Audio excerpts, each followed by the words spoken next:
Yeah, well, this is. We look at our surplus. We don't have a surplus.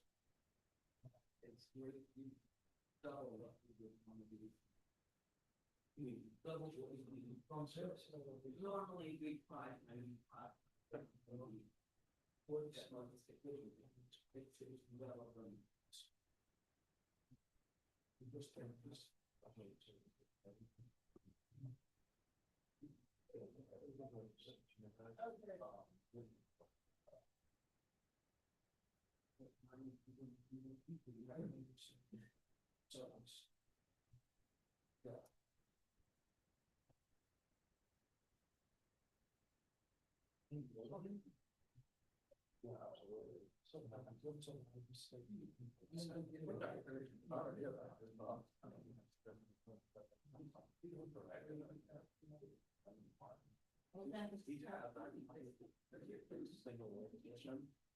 and you take the surplus and put the five alone.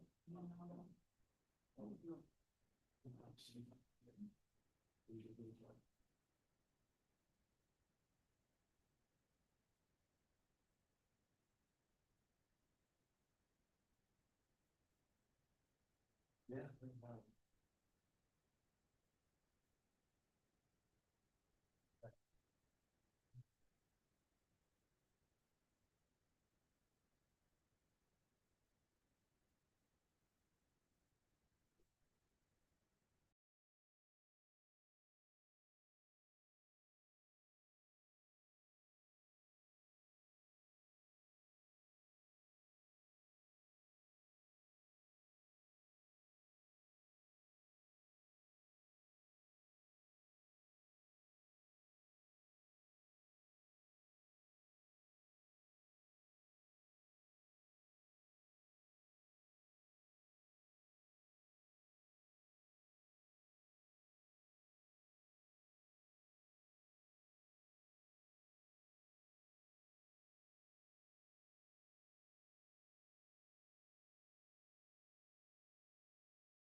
Yeah.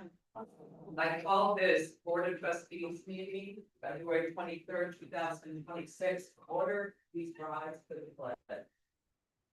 I pledge allegiance to the flag of the United States of America, and to the republic which stands, one nation, under God, indivisible, with liberty and justice for all.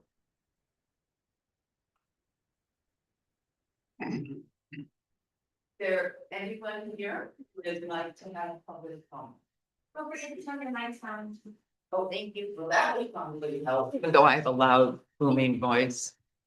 Is there any public comment? No, okay. We will then move on the agenda. There were 2 letters received this month. One, a letter from Jim Howarth, Otsego Lake Association regarding styrofoam concerns and Otsego Lake. The letter was written to me, so my response is there. I think that unless anyone is interested in further work on this, that can be the response, or we can send it to a committee, perhaps Parks Board, since we have docks that float. Any thoughts on that? Yeah, just a question, do we need to, have that diver inspection that was suggested, just check the, below the surface of our docks to see the condition of them? Yeah, as I pointed out, they did check right when all that styrofoam was noticed in the water from the leakage of the platform at Lakeland Shores. And so they did investigate all our floating docks, and as noted in the response, they found a gash, which they determined was probably from a boat engine or certainly a boat. It was not obviously animal teeth marks, even though people had thought, it might have been muskrats. So that we did replace that one with another completely encapsulated. And then we did follow up with the muskrat examination. My only point is that there was a suggestion, I think, from our watershed meeting, that the dive team and the field station do an underwater inspection. I don't know that our village crew got that far, so that my misstating the no suggestion. So that would be a further examination. I'm not saying, I recognize what was in the letter, but I'm adding that. That's a good Field suggestion, station and we'll let our watershed coordinator inspector, suggest that and follow up on that. Okay. Do muskrats have any local natural predators? What? Foxes go after muskrats? I don't know, they're the same size. Some dogs. Yeah. Moving on, the other communication we received is the email from Gary Herzig at Seco Sailing Club regarding the low water levels in Otsego Lake. And since again, it was written specifically to me, I did answer, and you have my response there. I am going to refer this letter to Water and Sewer Board this month, simply because I did use data from our water department, particularly pertaining to the dam, to respond, but they may want to provide further elaboration on that.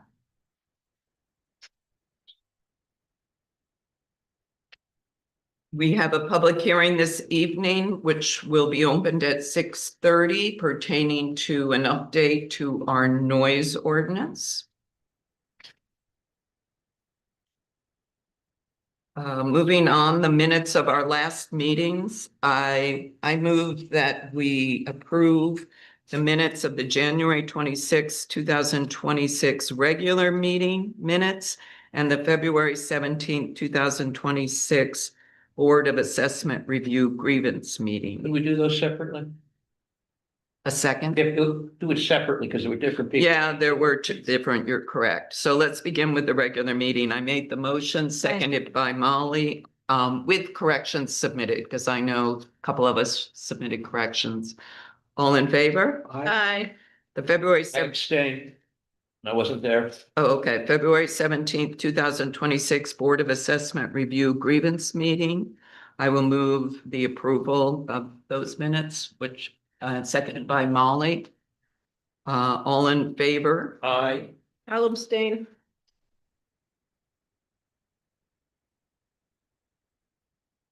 Permits.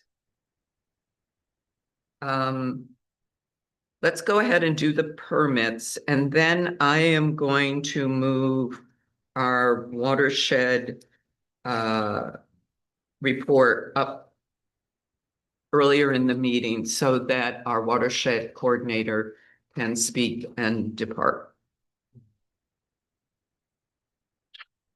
We have the annual request letter from the National Baseball Hall of Fame and Museum pertaining to the dates and the street closures and Doubleday closures, et cetera, for their Hall of Fame Military Classic Weekend, which is Memorial Weekend, May 22nd to 24th, as well as the Hall of Fame induction, July 24th to the 27th. My only question, Mhm. was about the bus parking. and I had emailed Jess, who is here with us, to find out if there were any concerns on his end. I thought I recalled that the police chief last year had some concerns about the ability to traverse the parking lot, and Jess was gonna look into that.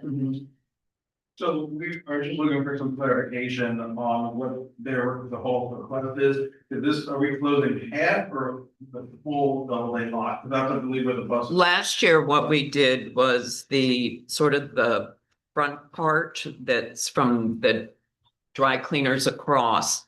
That was allowed to be used for vendors by the village. That allowed a circuit there around the island in Doubleday for the pickup after the Legends Parade. Yes, after that bridge. But yeah, I know we had some buses ventured from Fowler Way off of Chestnut. There wasn't a terrible amount of confusion, I guess, with the proper amount of staff placed there and troopers potentially. I don't recall there was much of an issue, other than it was just a change from the prior year. Right. I know the hall felt it worked very well. Previously, when like the buses were parked up on Elm at church parking Yeah. lots, et cetera, there was a lot of difficulty, people locating them, et cetera, but they found this worked very well for. Yeah, no, my only concern was I thought Chief Cavallari had expressed a concern about the ability to get through the lot. That was what I was confirming. You know, I did follow, I had a chance to follow up with him.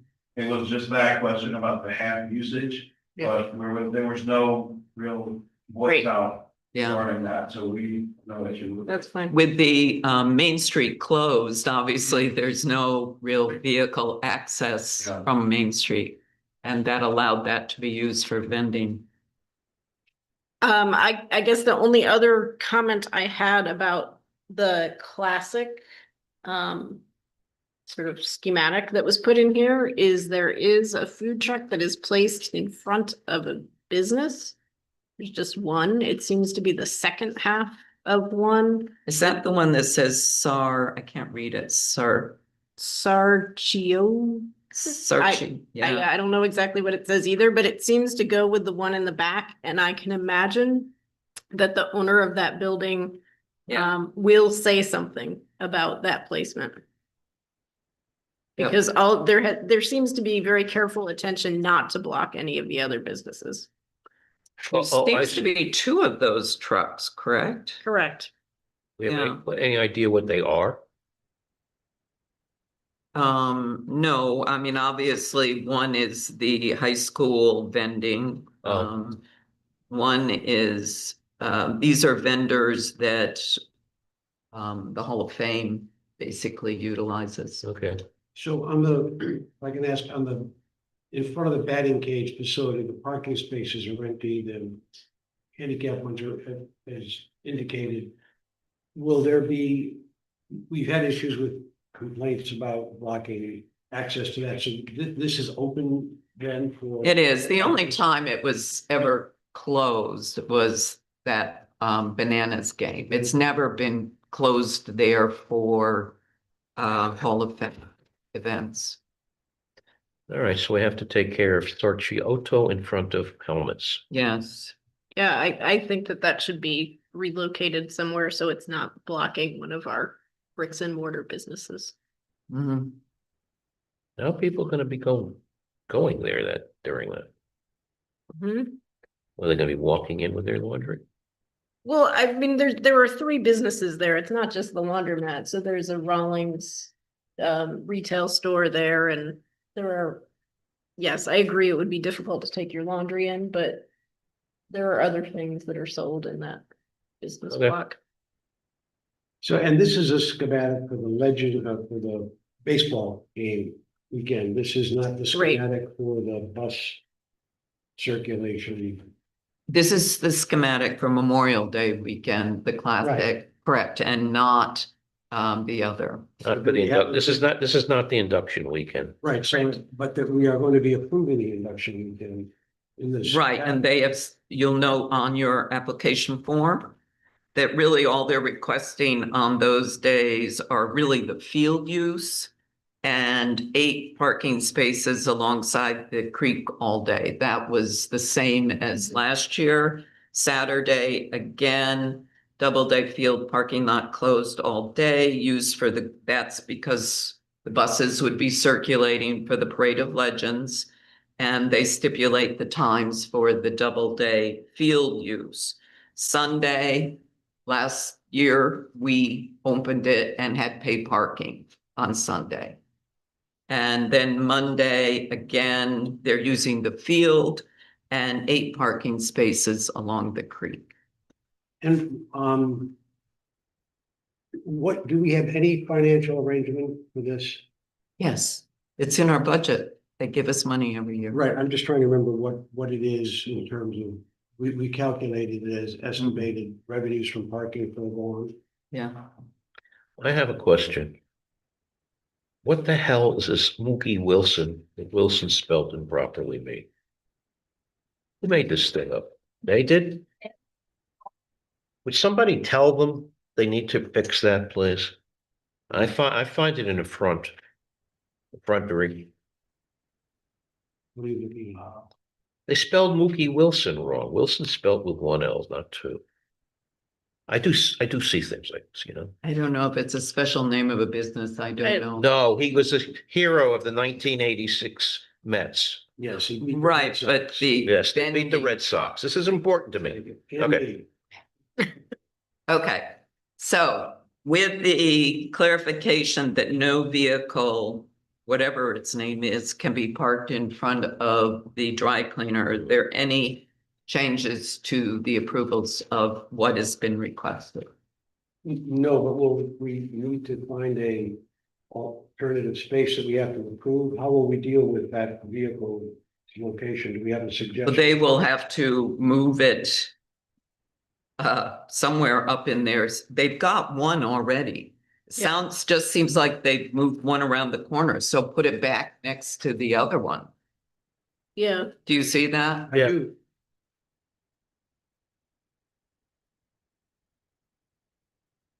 One seems to be a vehicle, and the other seems to be a tent or something. yeah. Or even, there's that center section with I Love New York. I guess that's as far as we're going with vending toward Main Street. Well, could it go next to the entrance to the, what do they call it?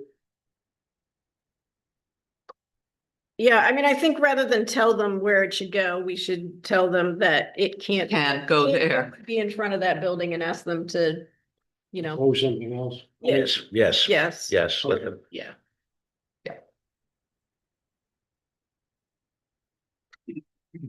All right, is there a motion? I'll move the approval of the application by the Hall of Fame for these dates. No, no, we didn't approve of the application, as it said. We're sending it back to them. Well, aren't we? contingent upon The location of that one, I think is the smooth. Okay, that's fine. So that was part of your motion, Yes. contingent on moving the vehicle in front of the dry cleaners. Okay. All in favor, second by Molly, all in favor? Right? Okay. We also, I will move that as in years past, law enforcement is requesting the closure of Main Street from Chestnut Street to Fair Street. The dates of the closure are Friday, July 22nd at 6 a.m. through Monday, July 27th, 2026 at 6 a.m. I'll second. Second by Cindy, all in favor? Aye.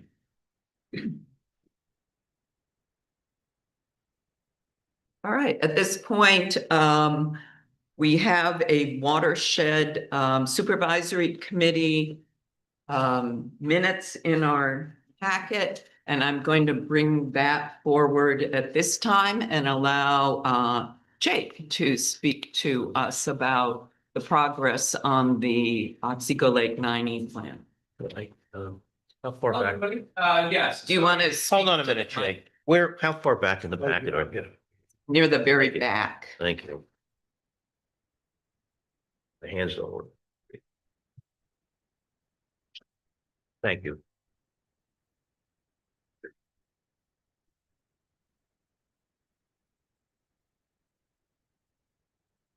I think, are we ready? Thank you, Jake. Sure, no problem. So it is my intent to join you on a regular basis from this point forward, just to make sure that we're keeping you up to date. I'm encouraging similar activity with the representatives of the towns, just to make sure we have tight relationships between our elected representatives and what the committee is doing. And that we're also offering all of you the opportunity to understand fully beyond just the minutes, what all of our activities are. So I'll go through a lot of this fairly quickly, unless you have any questions, just because you're probably familiar with a lot of it. But looking through the minutes, I just wanted to highlight. We have two possibilities. There's two grant submissions that are going out. One, we learned about this last week, Amy Wyant, who is now at Community Capacity.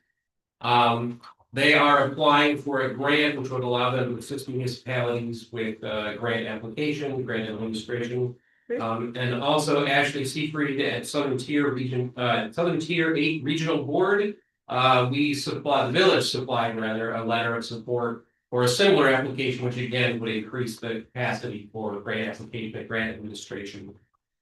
We also had a watershed advisory committee / leadership meeting that will be on Wednesday from 3 to 4:30. And that is largely to review the initial sort of lake overview chapters of our watershed protection plan. So that is moving along nicely. We also have these things called municipal assessment forms that have gone up to the town, to the village. Those are all largely complete now.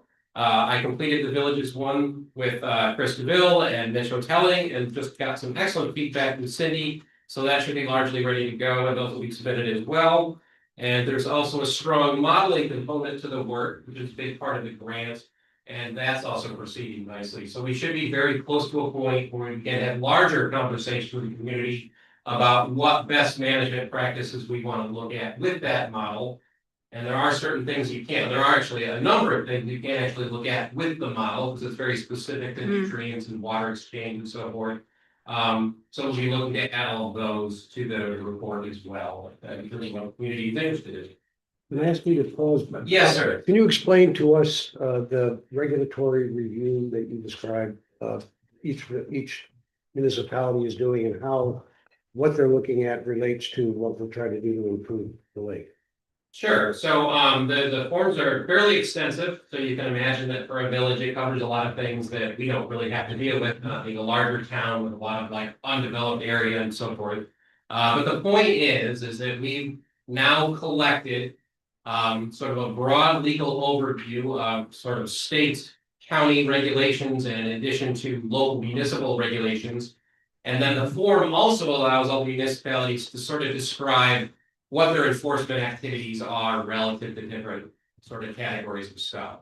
So the idea is that now we will get these to the contractors, they will look at the overall assessment, and they do have experience in this, and they'll provide us an assessment of what we're doing well, what we could continue to work on, what regulations might be in place in one municipality versus another, and could sort of be shored up by having sort of common legislative sort of approach in the different locations. So personally, I don't have a lot of specifics, Joe, because I'm not a law guy, really. Right, no, but I just. But that's sort of the goal, is that they're gonna combine this, they'll produce a report for us. Thank you. That then looks at all of these rules, looks at how everything is enforced within the watershed. And then gives us suggestions that will be in the report in terms of what could be sort of shored up to provide us a better approach. Sort of across all of the municipalities and across the watershed. Thanks. Sure. Okay, we're also looking to set up a listserv. We just recently had some meetings, and SEGO 2000 is providing us some excellent assistance. Ellen Polk generously offered us to use some of their digital resources to host that listserv, and the idea would be able to inform people both sort of a general watershed protection efforts, as well as specific sort of urgent notifications like harmful algal blooms and so forth. So I'm excited about that, because I think that'll be a good outreach possibility. I'm sure you're probably aware, but there also was a grant application earlier on in the year that was through the SUNY Research Foundation. And that is to assess the capacity at our dam, assess what can be done in terms of updating it or having a better control mechanism. And sort of the implications of that. So that engineering assessment hopefully will be funded. And there also the window for the community foundation grants are also opening now. So there's a possibility that the watershed supervisory committee would be applying for something there. Although there are a number of different people applying for it, so I'm not entirely sure what our application would be for at this point. I also provided the mayor with a letter of support for a $50 inspection fee. I don't know if you wanted to. That is discuss on today. the last page of your additional agenda. But we've had a number of conversations in terms of how to implement a fee structure for people getting inspections within our zone of protection. And it always seemed problematic to me, the sort of point of service model where I'm going up to somebody's house and they're sort of seeing, what I'm doing there a particular day. And I think we heard about this $50 a year option from a gentleman named Chris Nowitzki who works on Lake George. And they've had a lot of success with, instead of sort of having $150 and, I or another inspector comes out and conducts the inspection and you're paying at that point, that instead you would have something where it was sort of just an annual fee that was assessed for everybody.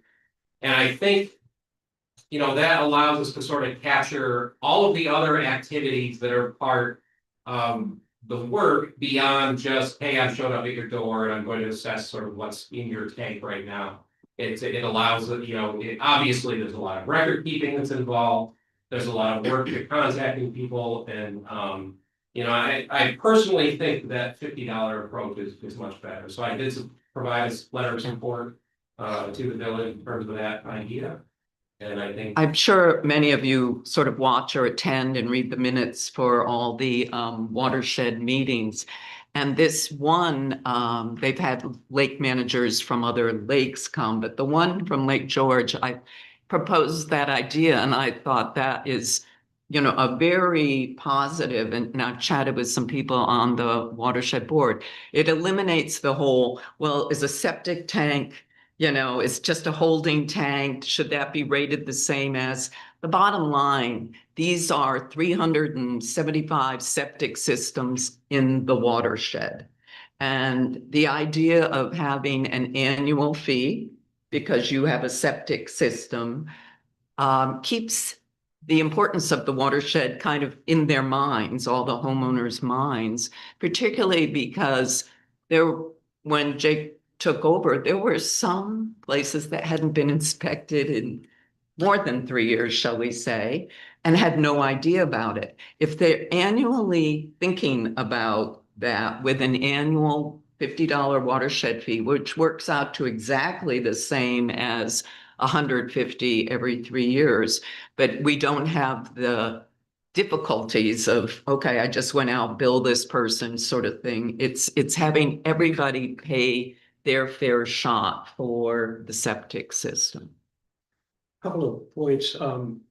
First of all, I think this fee is really associated with our watershed protection zone. Right now, we have a lake perimeter protection zone that sets back 500 feet, I think, but we are recognizing that we have to identify tributary impacts as well in the watershed, and we haven't yet set a protection zone for our tributaries. So I think I think it's more than a septic inspection fee, and I know words can get in the way of things, but it's really a watershed protection zone fee for the privilege or the presence in the watershed that has demonstrative effects on water quality if they're not contained or managed. So I would just suggest a nomenclature for that. And the other is how do we levy this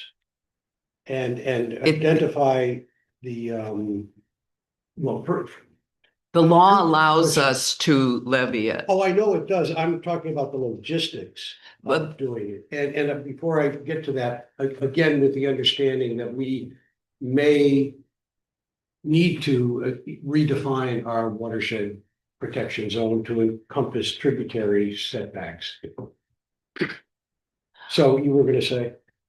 Yes, we have produced prior to about several years ago when Jenna did a yeoman's task of digitizing and creating an Excel database for all the homes and in businesses in the watershed. There never really was one. The first time a mailing went out, a stack about this big came back with inaccurate addresses. And we've done at least 2 mailings now, but we're still getting some of those. Some of them are the result of changes in ownership. So it went to an old owner instead of the new one. You know, we researched who was the new owner, et cetera. So we have a very functional database that we think is getting fine-tuned every time we do a mailing. We think we can utilize that to send a letter from the Watershed Supervisory Committee and Jake that notes this type of annual fee for all systems in the watershed. Now, if we do decide we, at this point, want to change the zone, that's going to be a change to the law. Yeah, I think we found the law was a little wishy-washy on where exactly the zone was when it related to the tributaries, correct? Yeah, yes, I would agree with that. Again, I'm no lawyer, but to me, it could read almost every location in the county. Or very specific Yeah. to within that zone of the main section of the tributaries. Yeah. Well, we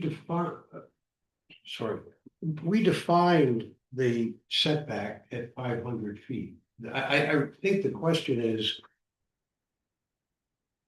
what we want to say about the addition of tributary protection zones. But I don't know that it was wishy-washy as much as it was a question of further implementation of our authority. The authority is to protect the water supply. The authority is directed at the entire watershed.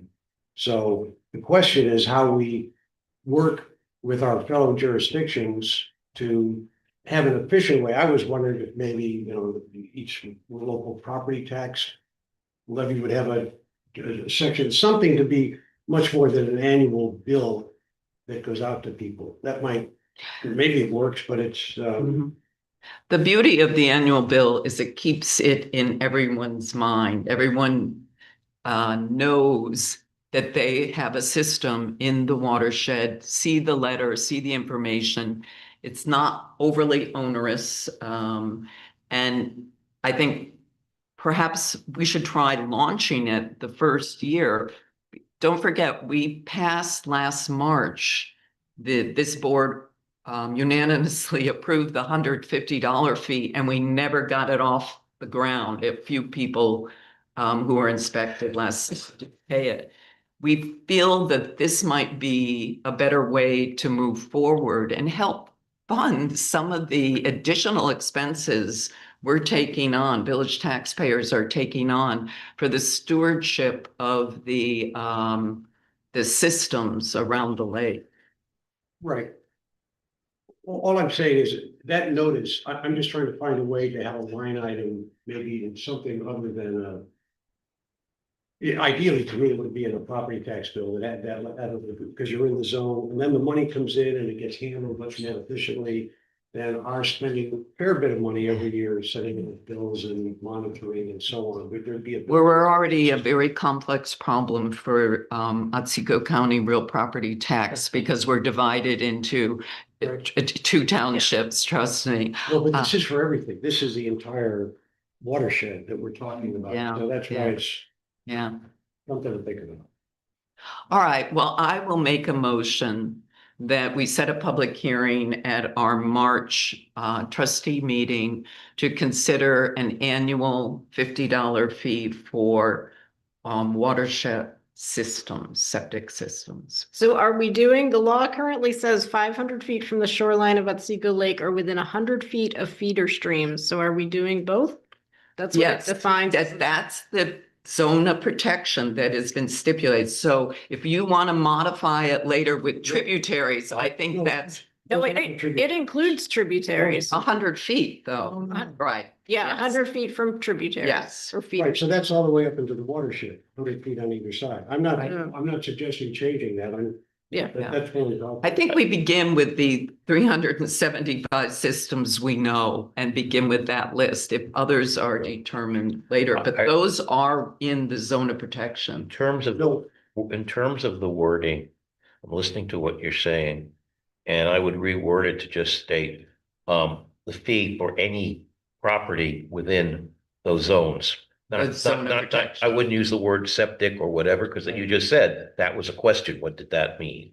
Well, except the vacant property, probably, I mean, we need to make a decision about excluding or including property that has no development on it, well. because it doesn't have anything. Right. Well, no, but the property that doesn't have anything still drains into the lake and into the watershed and may need to be inspected. It may need to be looked at to see if they're kept. No, I think if there are, this is why we need to think it through and we need the help of our attorney to, you know, whether it's structures, habitations, whatever. I'm trying to get at the notion of a watershed protection zone fee rather than a septic system fee, because I think. Yeah, well, I agree. And I think that's the wording that would be in the letter that is composed. And then if it's a water zone protective fee, then it has to include every property along that fits the definition of the 500 feet along the lake or 100 feet along the tributaries. We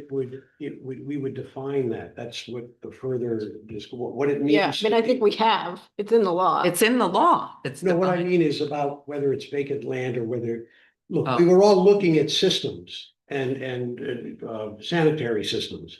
And now that's what we're getting at, but there is more to that than simply inspecting a sanitary system. We have, the fee is going to cover, as Jake said, so many other aspects of our protection of the watershed and our public water supply that this is all about. But the fee, and it's really a tax. The fee is for those properties along that along that course. We're not talking about doing inspections, or we're not talking about septic They systems. will be inspected though. There will be. Yes. That's not what we're talking about. We're talking about a fee to the properties that are along that line. And I think, I don't think there should be, we need to cut out, for $50 a year, we need to eliminate properties that are, undeveloped. I mean, we still charge, they still charge property taxes, aren't they? This is a property Right. tax. But remember that we have, over the past 20 years, developed a list, a database of 375 septic systems. They could be ETUs, ATUs, they could be holding tanks, except traditional septic fields. Those are the ones that we see. They would have been the only ones being inspected and getting a $150 fee every 3 years. So the concept is to impose a $50 fee annually. Jake, do you have some comments or recommendations? Yeah, I mean, in my mind, there's sort of two questions. Like, I understand the point of making it a larger umbrella, making it a larger effort. There's also just the practicality of whether I could implement that within a year. And I could just tell you that I couldn't possibly implement that. Within the list that we have a sizable number of people that should be inspected now, just based on limitations we've had in the past. There's nothing obviously concerning, but we have a large number of people to inspect already. And in my mind, we could proceed with the fee for the list as it exists. But then there will also, it completely makes sense to be expanding the list based on a regulatory authority. Now, again, not being a lawyer, I read the way that is written when it says feeder stream could be almost every single property. So at some point you have to decide like how you're going to actually assess that, how it's gonna be determined, and I would assume that. And having it cover every single house in every single location of the watershed would be a heavy lift in terms of communicating to the public, implementing it, figuring out what all of the properties that would be included within that would be. So I'm certainly not opposed to expanding it, but as the coordinator / inspector with the other stuff we have going on, I just couldn't say that I could implement that. Right, and it would not be the expectation. Establishing a fee is one thing. Mhm. And then our authority or rule already is the feeder stream setback. We just haven't compiled that information. We don't have to change our law, we just have to do the mechanics of identifying the properties and getting them on the list for the bill that we are going to be sending out. But that's going to be totally independent of your judgment about when and what property needs to be inspected. Yeah. Right. Yes, So you have that list, and that's the beauty of doing kind of an annual fee instead of having it so closely linked to your inspection and every 3 or 4 years. Martin, I think I'm right on this one. We're not charging them for doing the inspection. We're having a $50 a year fee for having a property that may need an inspection. That's actually a tax, isn't it? Well, in any event, okay, I'm gonna drop this. I think I'm right that everything that's on that abuts the lake or is on the stream that we're going to assess should be assessed by the property, the basis of the property, and not whether or not it actually has a septic system. But I'm going to drop it at this point since clearly you guys disagree with me, so that's fine. I think we have to bear in mind that we have many riparian properties in the village of Cooperstown that are not on a septic system. And I don't know that our intention is to be establishing a fee on these properties. We've got to recognize that depending on how we say this, it makes a difference. So a property that is on a municipal sanitary system, Okay. we need some defining All right. exercises to capture Right. what we're trying to do. Cindy- And we've got to be careful, that's all. Cindy showed me the current law. Like I said, I'll just pass on this further. No more comment from me. It's not that I disagree with you, it's that I think if we were to go. You would have to change the whole law, We'd have to yes. change the law. Yeah, you're right. Yes, Yeah. we're we didn't get it off the ground last year, even though we approved it in March. I would like to set a public hearing next month at the regularly scheduled meeting to implement an annual fee, much as Jake has worded it here. We can improve the wording.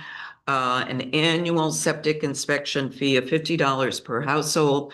This fee would apply to all properties within the designated zone of protection surrounding Otsego Lake and its tributaries as defined in Village Law, Chapter 285-48. So then the next question I have is, don't we have to define specifically what law we want a public hearing on and not say that it'll be sort of this? No, No, we have a law Oh, already. okay. What we're doing is we have the authority to set a fee, but I'm allowing a month's time to have a public hearing on it because it's I been know. brought up tonight for the first time. Mm. No one from the public has had an opportunity. So by next month, Mm. this will be advertised. It's not a change in a public law. It's not that. We have within the existing law, which we updated in 2024, the authority to implement a fee. We're just trying to determine if it's going to be an annual fee of $50 or $150 every 3 years. So then let me change the motion to set a public hearing to establish a fee scale of $50 every year rather than $150 every inspection. That's specifically what you want to do, and that covers it, instead of saying, we'll decide how to word it later. That's the wording. Okay, we have more to consider than that. We have already enacted a law to establishing the fee. So we're in a way, we're gonna be Mhm. amending that law, and we could frame it. Well, it's that a way. resolution. But a resolution, because it Yes, pursuant to our law.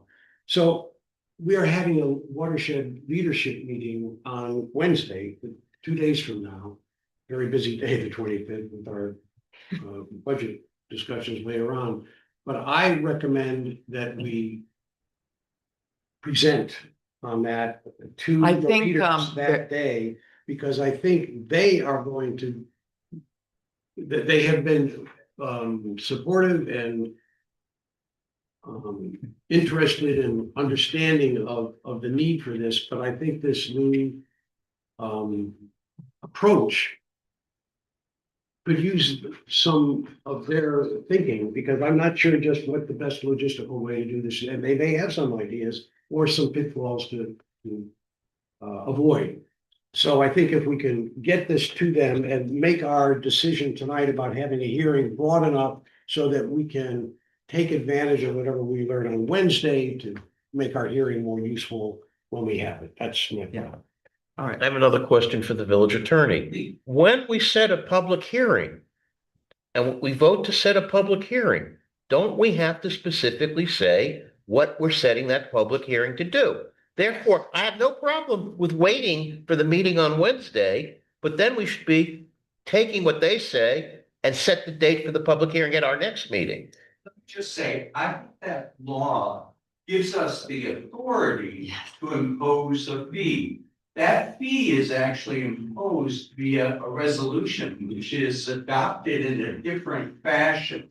You don't need to have a public Good, hearing on okay, a that's fine. resolution. That's So good. what you really are doing is actually giving more information to the public before you make your decision. But I don't think you're having to state the law exists, because we adopted that law, and we just say we're going to then have, the village has the authority to set a fee.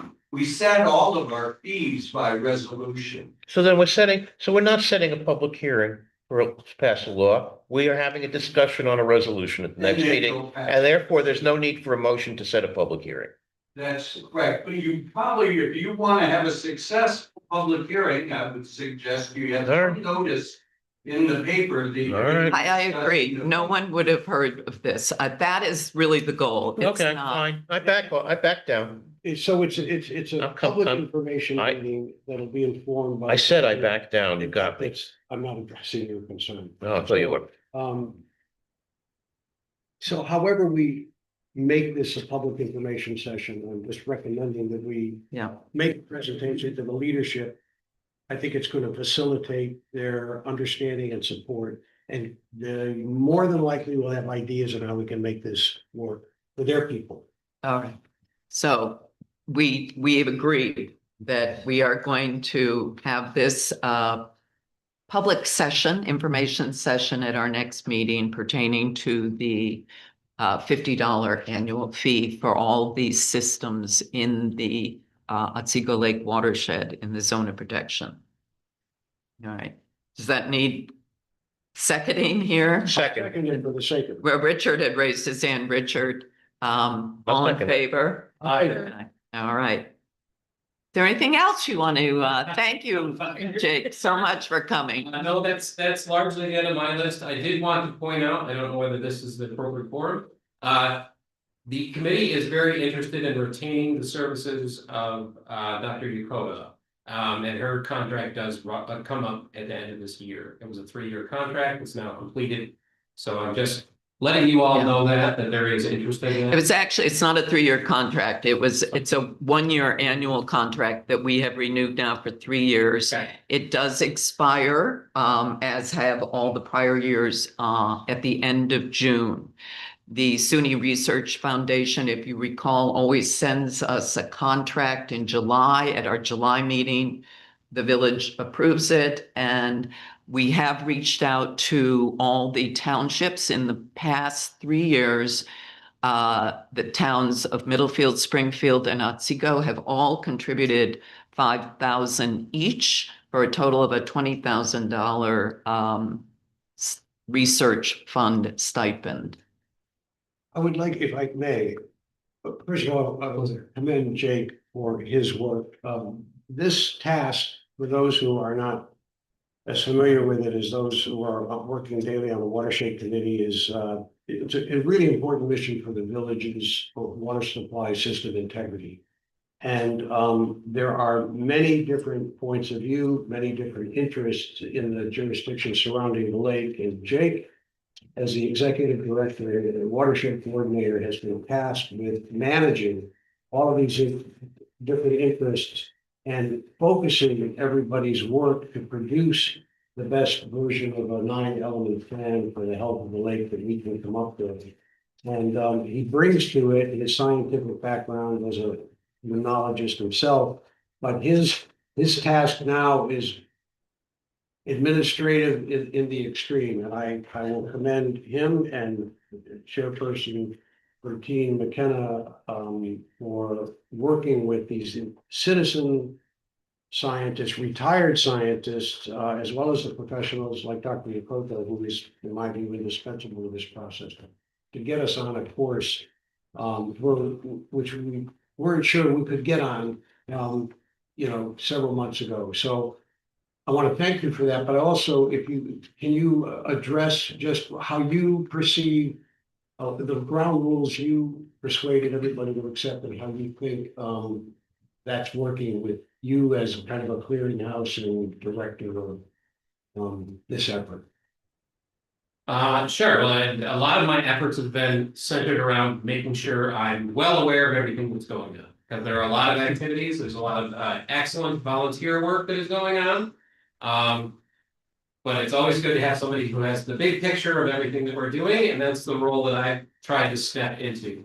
I do agree with Joe that even though Dr. Yokota and I have very similar backgrounds, in my mind, it's largely a time limitation at this point. Because I am very busy on a daily basis, and certainly with the addition of inspections, it's hard to say what else I could have time for. And that's basically where I'm at this point. I feel like I have made a number of improvements, and that's part of why I'm here tonight, in the sense that I occasionally hear that people aren't sure what we're working on. And I think that comes from a good place in the sense that when you look at our minutes, we're discussing a lot of different topics, right? We're discussing a lot of different possible threats to the lake. And this is complicated stuff. I could sit down and talk to you for an hour about it. We're not in an easy case of why we have harmful algal blooms. Like any other lake, invasive species will always be a threat that we have to take seriously. So, from my mind, yes, I am currently in very much an administrative role.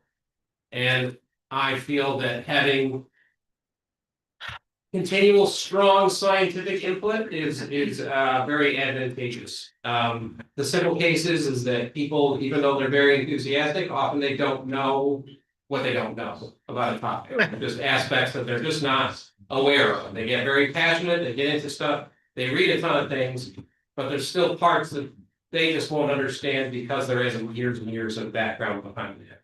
So I think I've been successful in sort of getting all of our efforts into one house, as it were, even though we're multiple municipalities. And I'm excited that we're now engaged more, not just with the village, but with the town as well, because I think that's important. The last thing I want to see is that WSC makes some decision and somebody talks to one of the reps from the towns and they have no idea what they're talking about. That's the last thing that we want to have happen, because that's the last way to have good relations.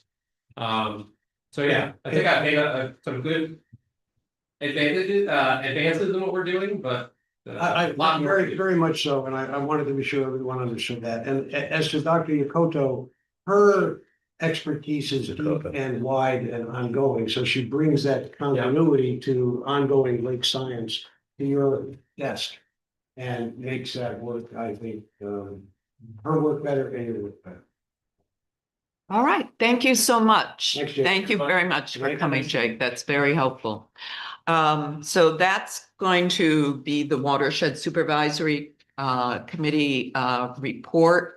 I do notice that you don't approve minutes, but I would make. We do. Oh, you do? Okay, it doesn't get mentioned in there that they were, the minutes of the last meeting were approved or anything like that. Okay, But the correction I would suggest is, you put Gary McLeish, and I think you're thinking of Bruce McLeish. And that is in both the January 21st and the, February minutes. And for those of you who were wondering about, the whole conversation, the February 4th minutes do cover that whole presentation, with Lake George and that recommendation of the $50 fee.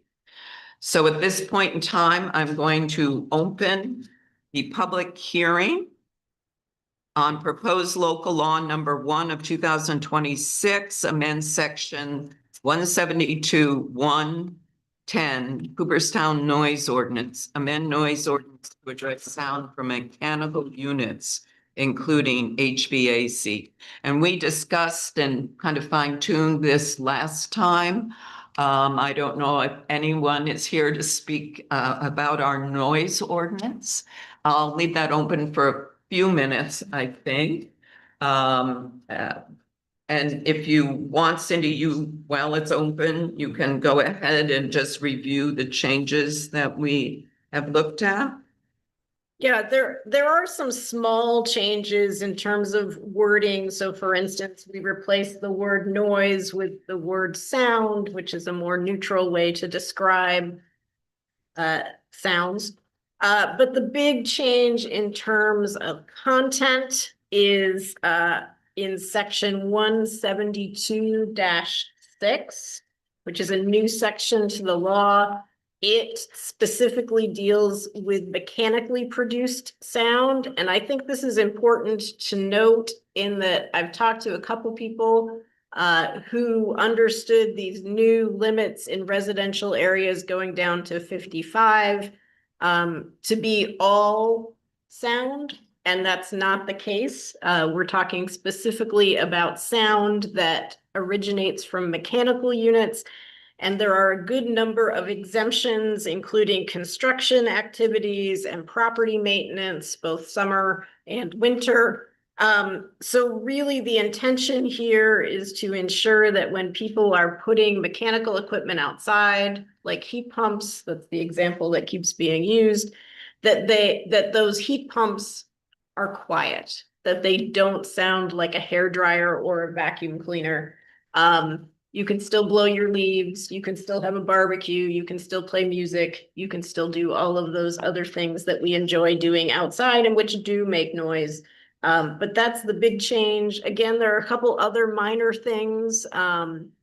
We added the school buzzer, for instance, to exempted sounds and tweak the wording on warning devices because there have been some issues with sounds created by a certain boat launch. So in any case, the mechanically produced sound is the biggest substantive change that's being proposed. And I would like to add, the zoning minutes were sent digitally. And if you read the HPAR, I thought, wow, we're already seeing action here because Historic Preservation Architectural Review Board was involved in the placement of a heat pump on the rear of a building. And they specifically asked what the sound would be. And the owner was smart. He had his specs there and he pulled it out and he could tell them exactly based on the manufacturer's specifications. So this is something that's already being considered and thought about in our community. Cindy, I just have a question. If I recall correctly, and I didn't pull the paper right now, but the leaf blowing seemed to extend later into the evening. It goes till 10. And that's not a change. It has always been that way. Is that something we might think about reconsidering?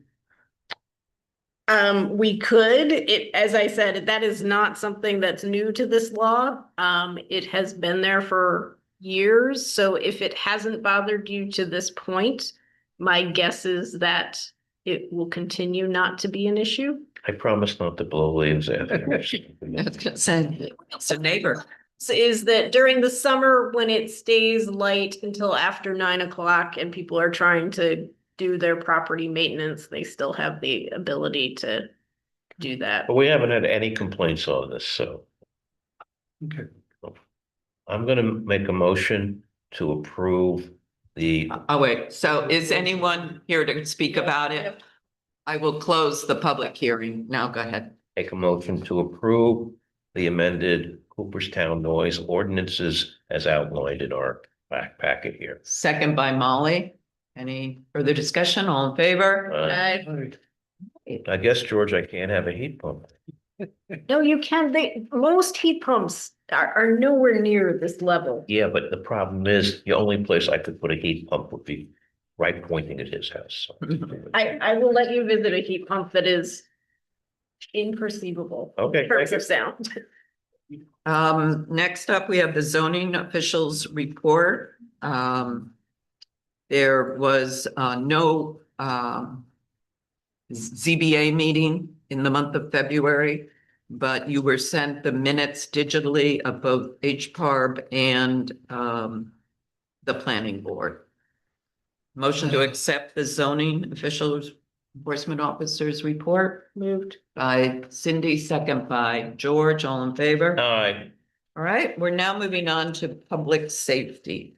I do, before we get into our reports, I just want to remind the board that we all, I know, religiously read all our materials in our packet. So if there is something in here that's needs action, or there's a question on anything in the report, please ask it, but it doesn't have to be a verbal recap of what we have in our packet. So with that in mind, let's begin with the police committee. We're kind of blessed tonight because we both have one of our officers in charge and also the fire chief here. Couple of things interesting about the statistical report is in spite of the weather, we only had 6 motor vehicle accidents during this reporting period, Well, which I found pretty remarkable. We still continue to face a staffing shortage. 2 tours, 7 days a week, 14 tours. We don't have enough personnel to cover that throughout the entire month. And again, something we should have some conversation about sometime along the way. One of the things I was going to ask Officer Lanza to discuss, because I think it's something of interest to everybody, is the Handle with Care program. Would you like to just give us a short briefing on that? Yes, of course. So that's a nationwide initiative. And it's essentially a partnership between the school districts, which in our county, the mobile school district, we are primarily concerned with the Cooperstown Central School, and law enforcement agencies. We have spoken to the both Cooperstown Elementary as well as the high school who are familiar with this program throughout the county. Essentially provides the officers that have have had incidences with juveniles that are attending those institutions to notify their school superintendent, principal, or guidance counselor to be aware that there was an incident without giving further details regarding that student that could potentially cause other issues for the school and for the other peers. So this is a program that been presented when asked by the central school. They were stating that we were adding that and establishing our policy, that the model policy that the county follows. And we're kind of just aligning up with the other school districts that are aware of the program. It's just, we have a great relationship with them in person. This is just another formality that we communicate, to let them know what's going on when we deal with the students, juvenile community. So they were very happy to see that. Yes, question. Do you get frequent calls to the school? I see 2 school checks here. Yes. What does that mean? So the school checks, I do classify those as part of those standard drills that we participate in, but those are also when we go in and check on the school. We go, I do walkthroughs myself to say hello to the students at lunchtime. So that's considered a school check in addition to participating with the school with the drills that I mentioned before. Right. So that kind of encompasses anytime we get out of the car at the school, self-initiated or planned for the drill, not an emergency call for them, that's when we get to call a school check. So I have principal cell phones, the superintendent, they all reach out to me for anything after hours, so we have a great personal relationship with them, and those checks obviously solidify the Sure. day to day. I guess I didn't understand that. That's great to hear. I was thinking of a third category where you are called, I wouldn't call it an emergency, but there's an incident and you are called. That would be totally separate, absolutely. That would be classified as whatever the incident was determined to be, whether it was domestic related or which don't have those at school, knock on wood.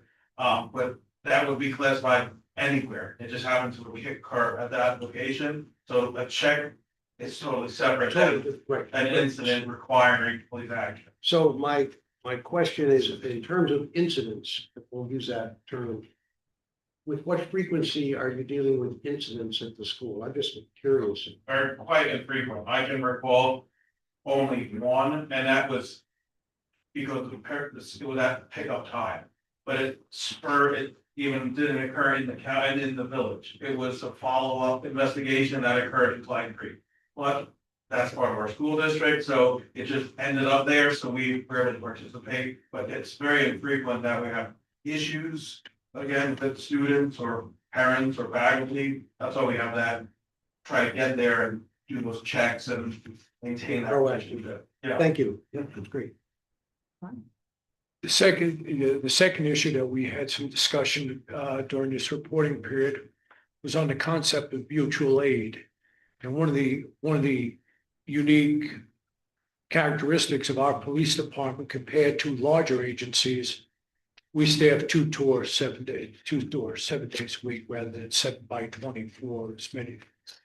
And because of that, we rely on other agencies also because of the size of our department. Serious incidents, we're going to be pulling in officers, sheriff's department, other police agencies and the like. So we've been working on finalizing a mutual aid agreement, and it's undergone a lot of scrutiny from various sources here. And I think we're very, very close to a working document that defines fairly clearly how certain situations are handled, including issues involving people who may be facing issues with immigration and the like. So as far as I can tell, and again, you gentlemen can correct me, I think we're pretty close to something as rock solid. And if you want to address that a little further, you're welcome to, or Martin, if you don't mind. I just read it today, many places involved, and read it over. I mean, I certainly have no objection for anything in it. It's an agreement. It's not it's an agreement. You guys can make just about any agreement you want. Just can't be discriminatory or the like. But I'll leave it. You guys get paid the big bucks for making the decisions on this. I'll tell you if it's legal or not, but I don't see anything from my reading this afternoon that would have made it illegal in their trial. And if I could just add a little bit to that. For those who don't know my history, I did 34 years with the Suffolk County Police Department. And I'm continuously impressed with the professionalism of the officers that serve us here in the village. They are pretty extraordinary. George, ask a question? Sure.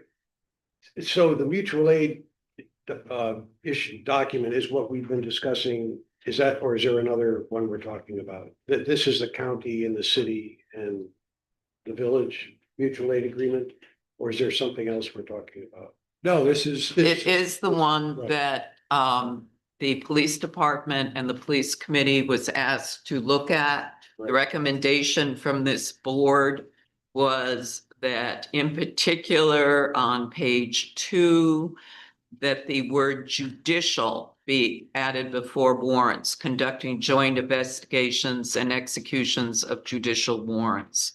That was the primary change that we had stressed at our prior meeting when we first looked at this. Yeah, and I submitted some other comments and edits. I don't know if they've been incorporated or not, but anyway, they've been had consideration. Related question to this, where do we think we are in terms of our roster? Do we have capacity to hire more people if we can locate them, or? I don't mean to say it from the sidelines, sorry. No. I don't want here to observe the board. So there. Yes, so we need to supplement our force. That's correct. Okay, Yes, and we've lost a person. We always lose a person. not recently, since not in the last couple of board meetings, no, there hasn't been any change. Okay. You know, as I said, we've been working to recruit tremendously. I've reached out to, I believe it's probably about 10 or so academies in this entire central New York region. And had some response back from those directors of the institutions, just to communicate and to open a line of communication with them, to know that we're actively seeking, you know, qualified candidates, ones that are willing to come and participate. Well, thanks, and I want to mention that I spoke privately before the meeting, but the police department supplied a plainclothes officer for our library program on Sunday on what was perceived by many to be a sensitive topic, and she did surpassingly well in her role and was much appreciated. So I want that on the record for you. Absolutely. So just to make additions to the mutual aid agreement that we were discussing, that suggestion was absolutely agreed upon by the department, by the committee to add judicial warrants. Looking to those other topics that were in question, following the law and the village resolution that have been passed, we determined that it is already in effect near state law. And I have fortunate to have enough time with the board, with my police committee, and to do a lot of research outside of that, in addition to all the other calls that are coming in during the day, to pull a lot of research on what current case law is in effect in New York State, what penal law essentially is under the vehicle and traffic law that prohibits departments and those that have access to motor vehicle records to provide immigration enforcement. That's against law as a felony presently, right now, and on the books. So the Francis decision states back from 2018, which not many people really are aware, and I wanted to make sure all my members of the department knew that the second district, it's our second district court of appeal in New York State, prohibited any enforcement action by local law enforcement officers. So that was huge. That it being said, we found that this mutual aid agreement already specifies following local, county, and state law. So we were saying, well, we can certainly add a judicial aspect to the warrants, but this agreement, right, and at its face value says we cannot do that because we're following New York State law. Right. So we did all our research, and again, I educated some of the members to say, be aware of our current case law, which in some senses is more strict than law that's passed by the assembly in New York State, because this has gone through the whole judicial process. So we feel very confident that the village police department will follow through with the board's decisions and the board's resolutions that we cannot do immigration enforcement. Can I just point out that the research that Jess did provide was given to all the board members, all the trustees last Thursday in a digital format. Thanks for that. Absolutely do it. Agreed on that, but wouldn't it be so much better if it's clearly stated in the agreement? So it doesn't become an real-time argument between different departments. Somebody saying, no, you have to help us with warrants, and you saying, no, we don't have to help you with non-judicial warrants. if it's clearly in this document, which discusses mutual aid, wouldn't that, even though it's being redundant, wouldn't that be helpful? It isn't. Yeah. So that's the whole point. I'm saying it's going in there, yes, okay. So it's in, and it was only in there because there was already an action taken by one of the partners to this agreement with the contract. Right, So we're Okay. good. okay. Yeah. And again, with that being said, we are a very small department and I do fortunately have my hand in most of the actions that occur.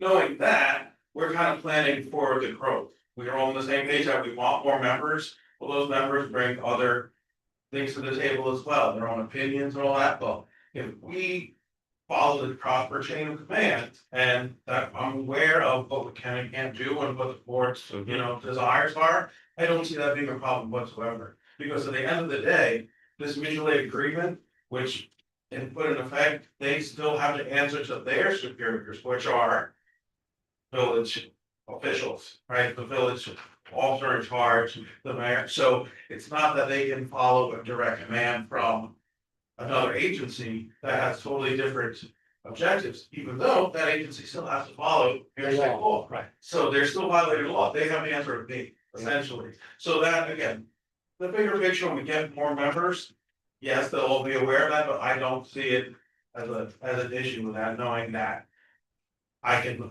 observe that and supervise that. Is there a motion to approve the Public Safety Mutual Aid Agreement as revised by Public Safety Committee and Officer in Charge Lonza to include the word judicial before warrants on page 2? Yeah, I had made other edits. I don't know if they were incorporated or not. I don't know what happened to them. That was the change that came from there. I did look at all yours and I think you sent it to everyone. I did. The Yeah. motion I made is to approve this one That document. and, Second, and seconded by Richard. Any discussion? All in favor? aye. Thank you. I have a question for George regarding this and possibly for Officer Lanza. You're talking about redesignating parking spaces. Which parking space specifically are you redesignating and where are you putting it? We talked about it, streets. Yeah, Yeah. there were ones that not too long ago we switched that way and now we're. Well, we're switching them back the other way. Yeah. For some reason, when you said south of the current space, I thought that put it back into the handicap space, but I'm obviously No. incorrect. No, And that's here because we generated from our police committee and then a purchase street. So that. Okay, that's why I'm just confused. Okay, thank you. all right. Thank you so much for coming tonight, Jess. Appreciate it. Thank you, Jess. Move to accept police committee report. Well, I want to, okay, we will accept police committee report by Richard, second by Molly, all in favor, aye, and move on to fire committee report. Okay, we were scheduled for a meeting earlier in the week, but that was an evening where it was about 32 degrees and raining. So I got in touch with everybody, said, listen, let's not do this because it's not worth being out on the roads if you're gonna wind up slipping into a ditch or something like that. I did a pretty nice job piecing together the statistical information, which is part of the report that you have in front of you. If anybody wants to take a look at that, please, when I'm done, I'll get you a copy so you can look at that and see the numbers between fire and EMS. Our fire chief, Will Smith, is here today. If you'd like to address some of the issues with the fire department, if I can trouble you, and most notably, the concern about the aerial truck. Yeah, question about the incident or just update on where? Just, we'll start with where we're at with the truck at this point.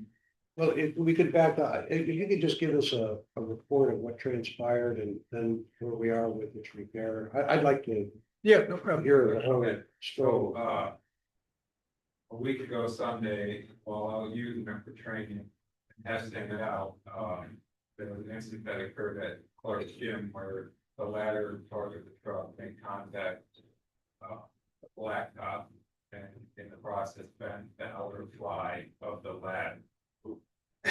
Due to that being compromised, we had taken immediately out of service, and, Pierce then, our rep from Paramedics, represent Pierce, and made it, they came directly on call, picked up the truck and took it back to Albany.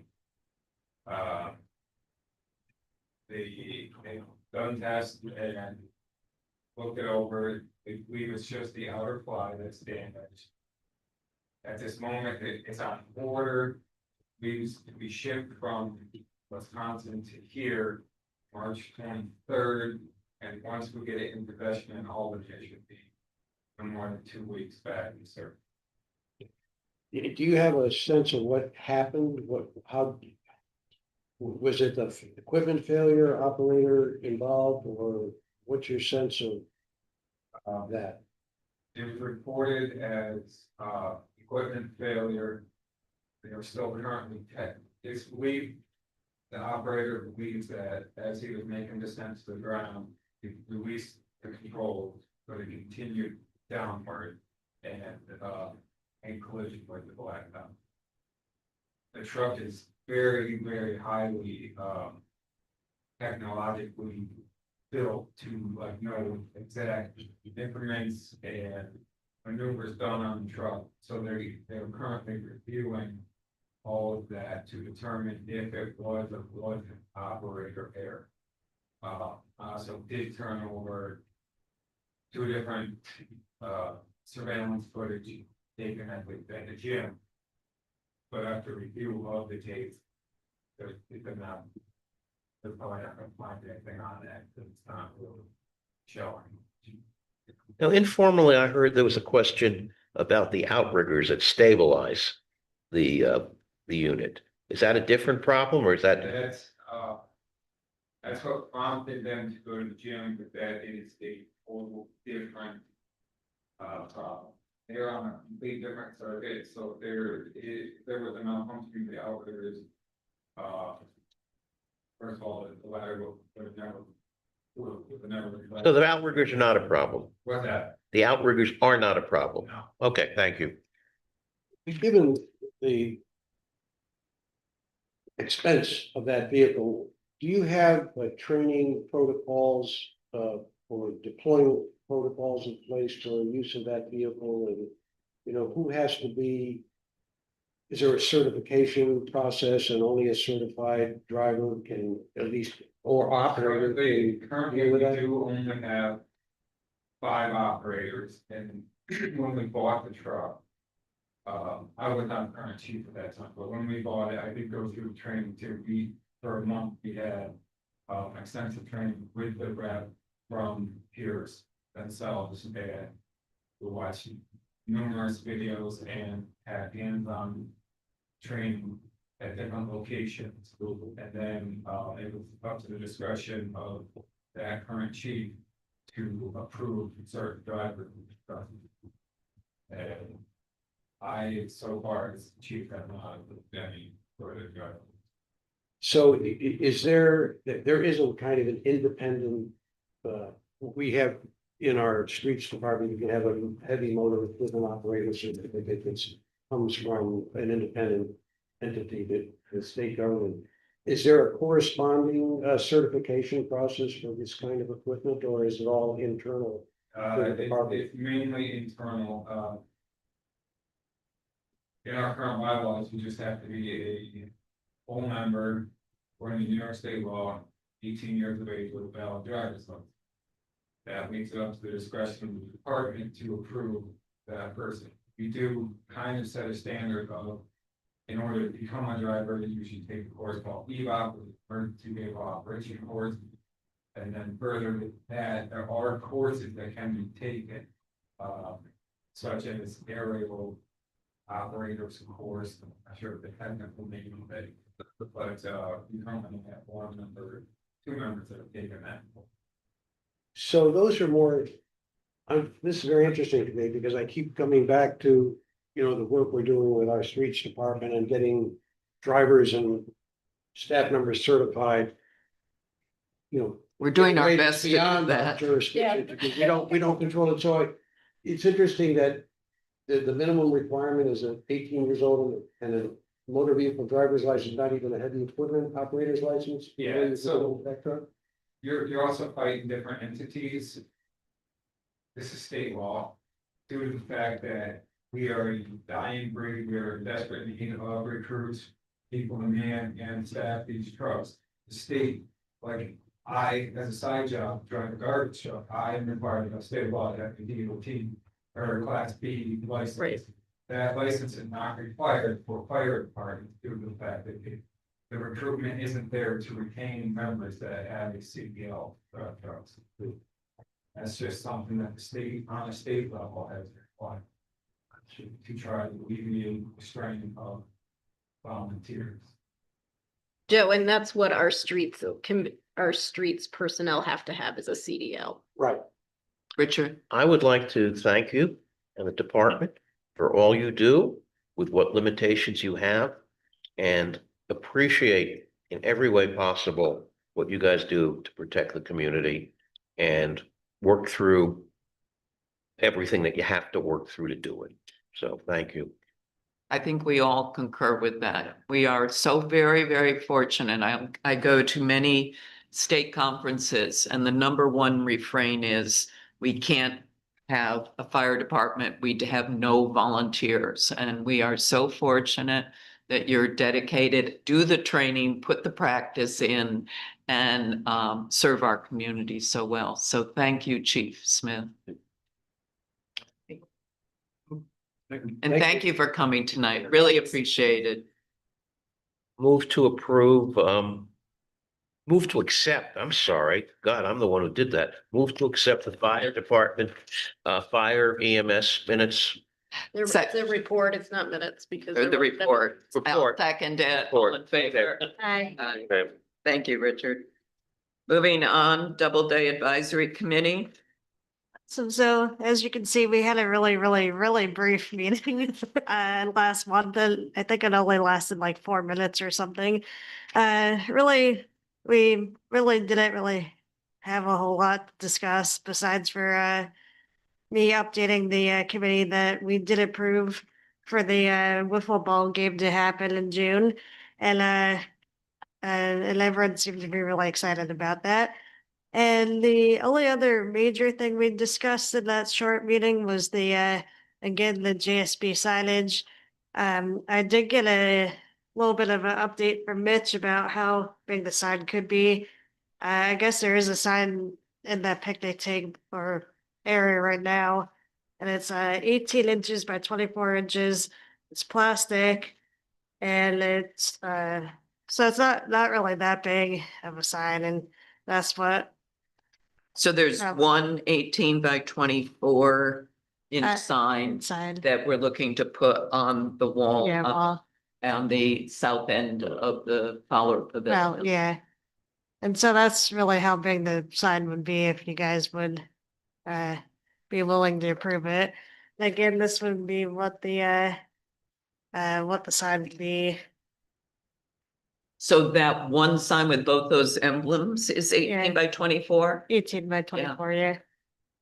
It's not big at all. No, no. All right. So would you like to make the motion? I'd like to make the motion to approve this sign for the Friends of Doubleday and JSB baseball to be hung on the third base pavilion area. Second, all in favor? Thank you. Thank you. Thank you. Are there any questions on Doubleday Committee report? No, move to accept Doubleday Committee report. Second by me, all in favor? Aye. Moving on, Streets Committee. So just 2 items from the agenda that I want to point out to you, and then we'll get to our 2 action items. The first, I feel like we often have bad news about the trolley. We have good news about the trolley this month, and that's why I want to bring it to your attention. The county received some surplus STOA funds. That's the State Transportation Operating Assistance Funding. And as a result, the village has been able to submit for all of its expenses for last summer and they will be reimbursed by the county Wow. using the STOA fund. So that's amazing news and very good for us. You should also know regarding the trolley that the new RFP is out and bids are due back on March 11th. So by our next meeting, we may have more to report on that. I also want you to look at the table that's on the back of page 2. One of the things that we will be talking about, perhaps not for this budget cycle, but for our next budget cycle, is the need to replace kiosks and perhaps make some significant changes to the way we do paid parking. And so I think it's important to note, what percentage of our parking revenue comes from kiosks. Those are labeled Parkfolio. What percentage come from coins that are put in those kiosks? That's a relatively small percentage. And what percentage come from Passport, which is the app that we use on the street? Again, we are going to need to make changes in advance of the 2026 season, if not sooner, or sorry, 2028 season. Yeah, I was gonna say 8. Yeah, 8. No, not this year. We couldn't do it this year. 2028. And the reason for that is that credit card manufacturers, while this has been a slow process, are beginning to phase out swipes and transition to taps. So you all know this. You've probably been to a store in our local community that wants you to tap your card as opposed to swipe your card. Our current kiosks are only swipe. So we're going to have to make this change. We know that we have some kiosks that are already not functioning well. We have about 4 that aren't taking coins. Officer Lanza, PEO Ross, and I have met with both our current provider and at least one other provider and are just gathering information at this point as to what that Can might you look just like. review some of this, when it says Parkfolio deposit 372, 401, 75, Mhm. Parkfolio coins, I get that. Yeah. That's what was in there. And then Parkfolio charges. So it looks like with the line there that they're added, so They are added. it's the total income basically instead of. There is, and there's a small discrepancy between, and we know this, what Parkfolio reports and what we actually bring in as bank deposits, both from credit cards and from coins. The coins are bizarre. That's at the bottom, the Yeah. coin deposit difference, $75.46, and the Yes. cash deposit difference. So we're getting more coins than they tell us we're getting. It has to do with the fact that some of the machines we can't empty and I the understand. intervals at which that's the difference. The charges, I think, as best I can tell, may be due to rounding issues, but I have never been able to figure out exactly why there is a slight variation between what Parkfolio says and what we actually bring in. And these numbers came from the report that Christy had put together that was part of a previous reporting. So on that total income, which looks to be about 378,619.50 there. We have a merchant fee of the 14,005. Is that how I should read this? It's Yes. a little, the way it's staged there, I wasn't Yeah. sure. I- Okay. I'm confused too. Okay. When Ellen's finished with the questions, I'll ask mine. No, I Made did me not. look like the one who's stupid. No, I did not put this together. This came from Christy and I actually grabbed it from another report that you all have seen before and you didn't question it then. So I appreciate the questions now. I'll follow my sword. Yeah, so roughly speaking, from the kiosks, right? We get a little over $6,000 in coins on an annual basis. This past year, we got 378,000 and a half, maybe, from credit card charges. That does not account for the merchant fees, right? You mean 372,000 from credit card charges? Oh, sorry, 372. You are correct. Then there's merchant fees that come out of that.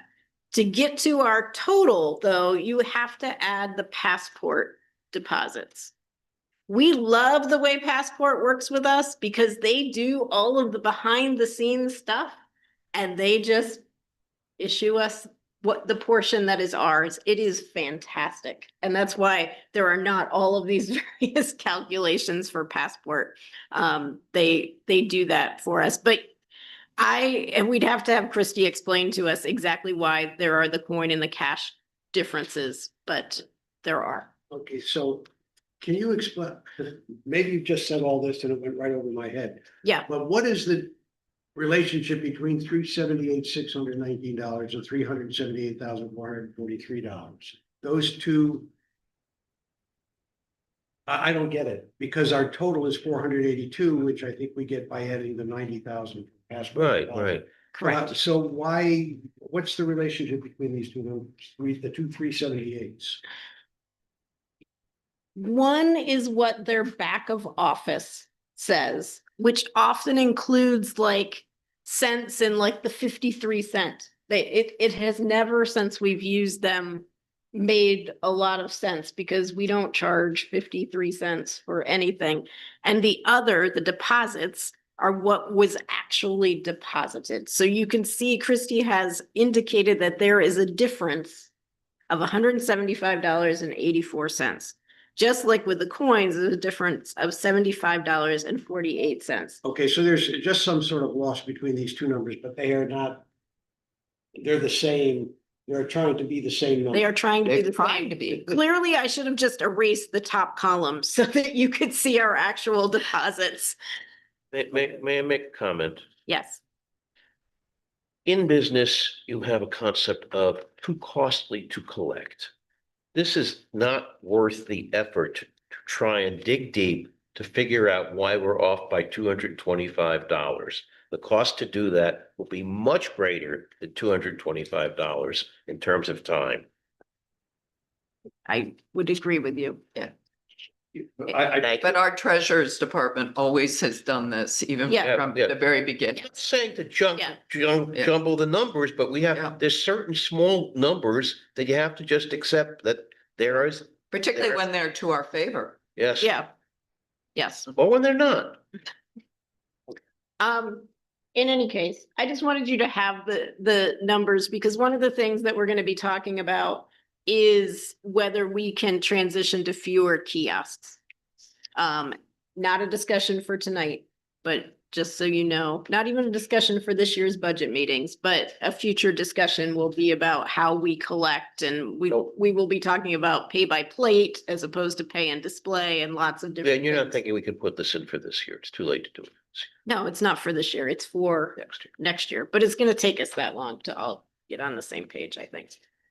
Shall we move on to the South End bid? Yes, so we have two action items. The first refers to the South End bid for phase one. You can see that our engineer, Herman Engineering, has provided a detailed explanation of their recommendation. And keeping in mind that we have a bidding protocol that allows us to accept bids based on best value. I will make a motion based on their recommendation to award the second lowest bidder for the project to Angio Construction with a base bid of $2,512,850 and a bid alternate BA number 1 of $24,000. Second, Cindy, did you say that amount right? 2,536,008. 512. Oh, I did the base bid and then the alternate as separates. Oh, okay, instead of including, and so then you're going to do the alternate. Yep. Over here, you're doing that separately then? I just read them both, Okay, the base bid and the bid alternate. We could add for a total bid amount of $2,536,850. that's great. Okay, so there's the motion, second, all in favor? Aye. And we have bid, wait a minute, Cindy, what did you just say? You said 235, 200, $2,336,850. That is Okay, the thank total you. bid amount. okay, great, thank you. Yep. The other thing that came up earlier, as Richard brought it up, is that the police department has made a recommendation to change our law regarding reserved designated parking spaces. I will try to explain this as clearly as possible. Can I just ask, Yeah, aren't we supposed to approve Anjo Construction's unit pricing for rock removal for the south end? oh, you're correct. Yes, I think we did. Essentially, Alex has given us our three motions right there on that second page. you're right. I was reading from the first page. Yeah, I think we need to, those are the ones that we're approving, so that we did We the did- bid alternate and the original, correct? Yes, And now we need to do the unit pricing. So Yeah. that's the third bullet you're referring to? That's the third bullet. And is there, the price is in the background information? What is the unit price? it's in the bid document, it's in their bid response, which I don't have with me.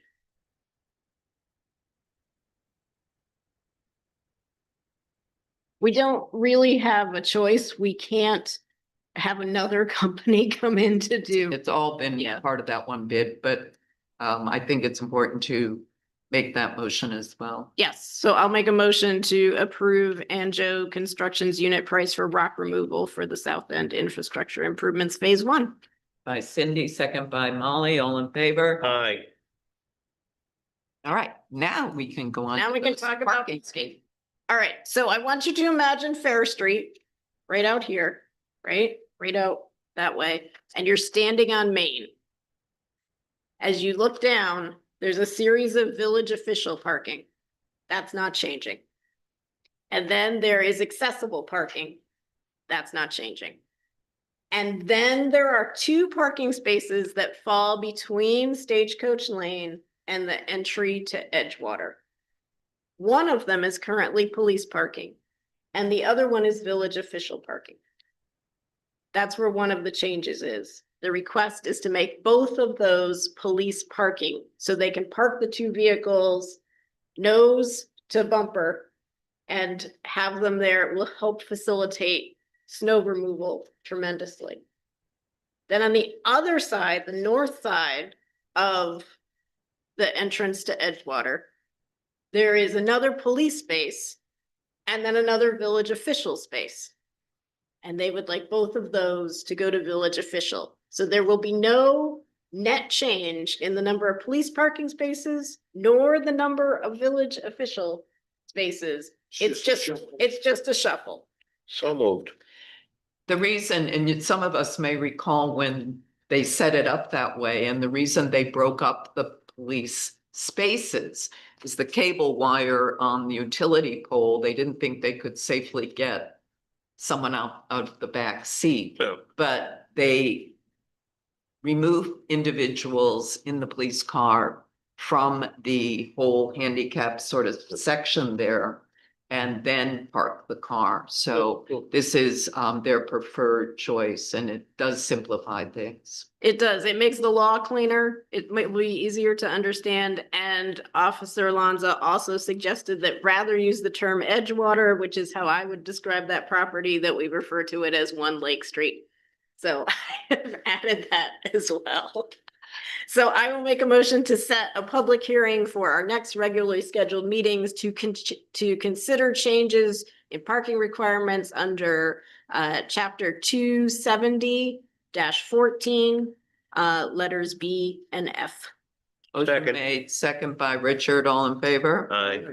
The last thing I have for you is an update on the Fowler sign that we looked at previously. Your suggestions have been incorporated. I'm just gonna pass it around. I don't think we need to vote on it. Did we end up with bullets or? We have bullets, yeah. Bullets. You liked the The bullets. consensus was the bullets made it more readable.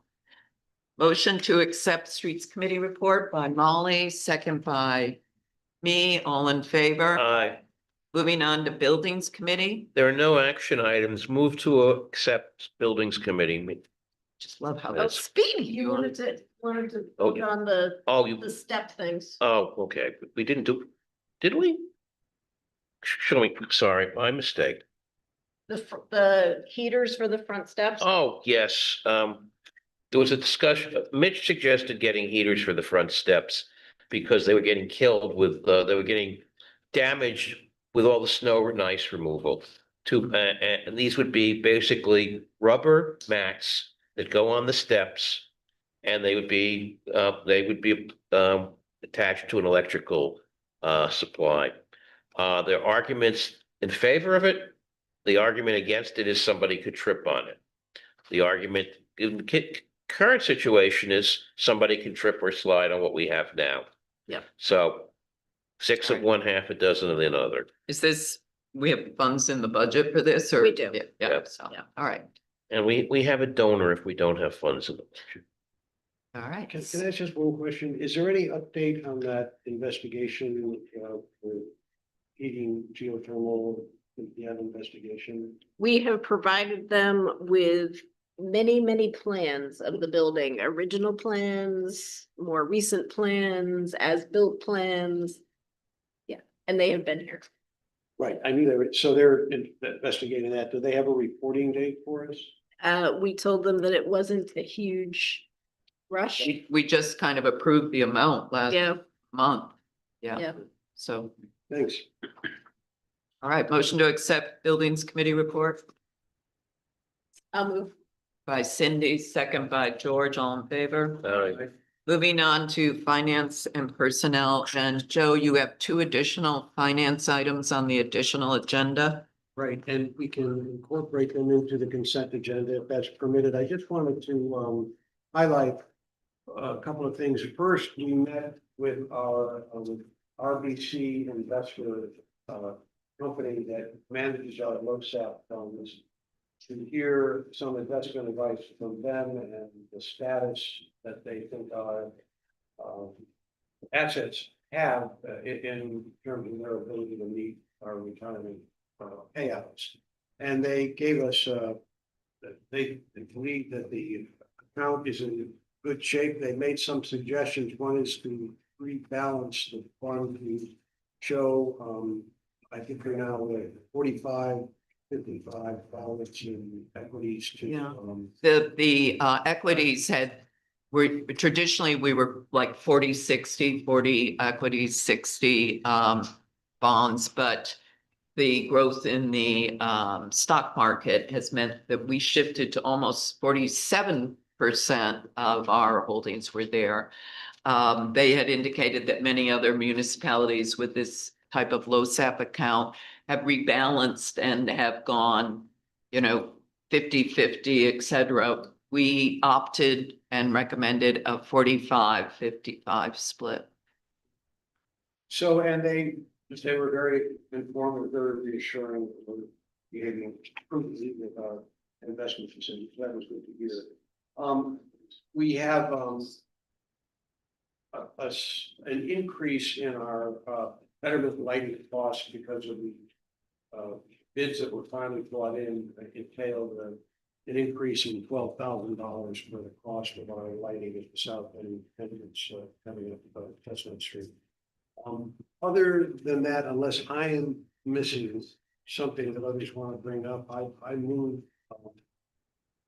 the approval of the disbursements and otherwise the agenda, the agenda items in our consent agenda, including the conference training for our deputy treasurer Lori Wagner, and the abstracts and transfers, of course. So I think And you, the And these two two? on the additional Yes, I have agenda, these two. okay. All right, so motion made by Joe, second by Molly, all in favor? Aye. Thank you. Moving on, grants and projects update. We'll begin with Welcome Home Cooperstown. Our next Welcome Home Cooperstown will be March 3rd, Tuesday, March 3rd at 5:30 to 7 o'clock. It's basically a celebration of St. Patrick's Day with Irish dancing. Chloe Quigley will speak about Irish dancing, and young dancers from the Quigley Academy will give a demonstration. Local musicians Jack Cooper and Tim Peters will provide entertainment and Irish themed refreshments. I'm thinking, what? Cool beef. Irish refreshments, well, Are being you know sponsored what that means. by Carrie Carney and Maureen Kuhn. And it's also kind of exciting because we're linking our February Welcome Home, which, as you recall, was Library Lovers Month. And there's been a raffle basket in support of the Friends of the Library and the drawing. So make sure you get your tickets. Will be at that event. In your package, you have relative to our New York Forward Award, the contract for Dina Cola Designs for the Main Street and Railroad area wayfinding signage. And I move that we approve this contract for $49,900. Second. Second by Cindy, all in favor? Aye. I want to report that the Cooperstown inflow and infrastructure infiltration study that the village had, that was a $60,000 grant. We have received our final reimbursement on this grant, and the engineering study that was funded through this has been uploaded to the Clean Water State Revolving Fund, which makes us eligible for low interest financing and other infrastructure grants, particularly like GIGP or water infrastructure. So all good. Glad to have that one completed. I have a sad note that we heard just at the end of last week that Vicino Group, which was planning the 50-unit affordable housing project at 217 Main Street, did not get their 9% tax credits. Very, very frustrating. I quickly, made some phone calls and checked on things. We are, don't forget, in the Mohawk Valley Regional Economic Development District. I've never thought of Cooperstown or Otsego County in the Mohawk Valley, but that's where we are. I went back in the records last year.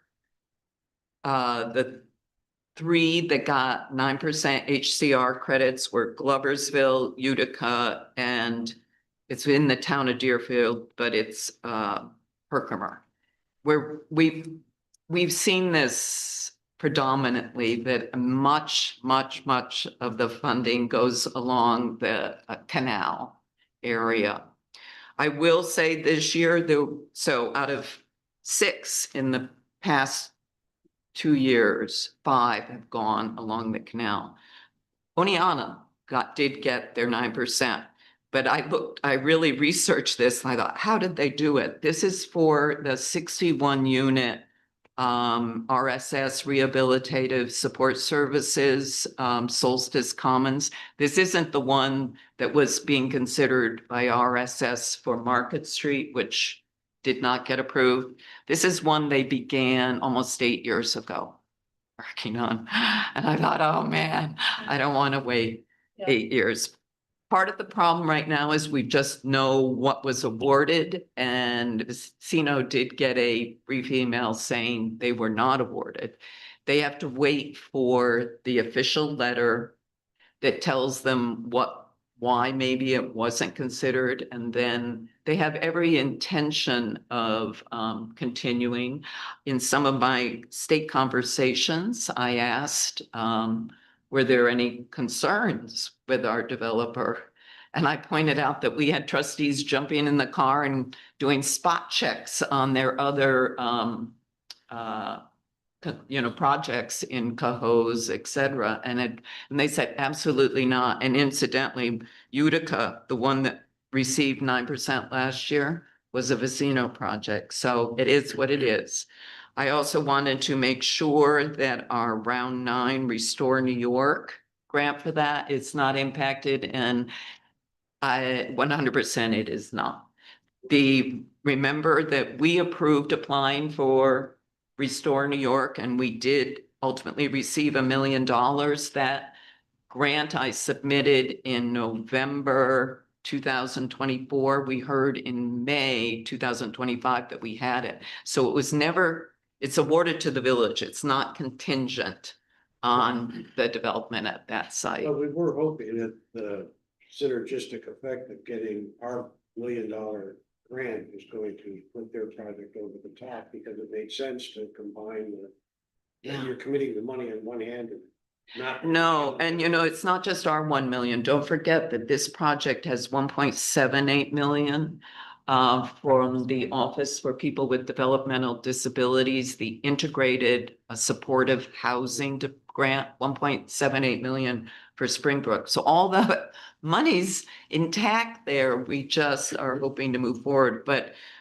in my conversations, I was told that these are incredibly competitive programs, and seeing Oneana get it on a project that was started about 7 years ago, I get it. I just don't want us to be 7 years down the road. Yeah, are there lobbying options for it? I mean, or is this a pure? We had a lot in there. There was a letter from us basically talking about our $1 million, talking about the letter that Richard and his group who went and investigated them, that letter was in there. They had a letter from Jeff Katz, head of the Otsego County Foundation. They had a ton of supportive material in there. I was dumbfounded and sad, but Yes. we will keep working on that. Willowbrook, I guess we can pretty soon just cross that off there, because that complete engineering study of Willowbrook is on our village website. So people I know from other townships and all have accessed it, and that's going well. Project Fairy Spring, the Friends of the Parks are planning to present to HPARB the project in March, and Alex Herman, the engineer on that, will be assisting with that, and also at the same time present the building drawings for the caretakers quarters, that is the village component. 90 plan, moving along really well. I will say that Christy and I have spent many hours trying to get payment request number 1, a reimbursement, our first reimbursement. The village and our associated agencies that were part of that match, we've expended over 200,000. And we haven't been able to get any of the funds yet. It's a phenomenal process that includes memorandums of understanding, invoice letter explanations from the SUNY Research Foundation. It's just been a lot of moving parts. At this point, we think it's all in there, and we're being very proactive. So as soon as we handle our budget meeting on Wednesday, Christy and I are sitting down and submitting payroll request number 2. We feel we just got to keep this going, or we're going to end up in a little bit of a cash flow issue. We have a resolution in our packet for a certified local government, which pertains, of course, to our historic preservation being in the Glimmerglass Historic District. This is really kind of exciting because the New York State Historic Preservation Conference will be at the Otesaga, April 15th through the 17th. And they're expecting about 300 attendees. And we, as the host community, had to apply for a grant to help support this, and it's a $40,000 grant. We don't really have any administrative issues with it. The Landmark Society of Western New York will totally administer the grant, but in your little packet of materials, you have, the certifications that have to be completed, but also the third to the last page, resolution number 2 of 2026, pertaining to this grant funding. So is there a motion? I'll make a motion, we approve resolution number 2 of 2026. Second by Molly, all in favor? Aye. And that's it for grants and projects updates. Poor Audrey is not feeling well, so Parks Board is, the chair isn't here, but Molly sits on it, and I know we have 2 kind of items on that agenda. Would you like to make a motion to approve to advertise for lifeguards and caretakers? I make the motion. All right, Molly, second by Joe, all in favor? Aye. And in the packet, you also have an email from Tony Gentile regarding, I can never remember, regarding concerns with the village dock and boat slip renewal letters.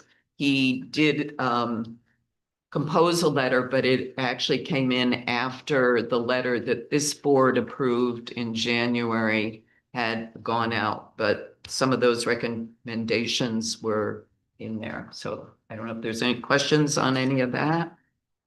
And if not, motion to accept Parks Board report by Second. Joe.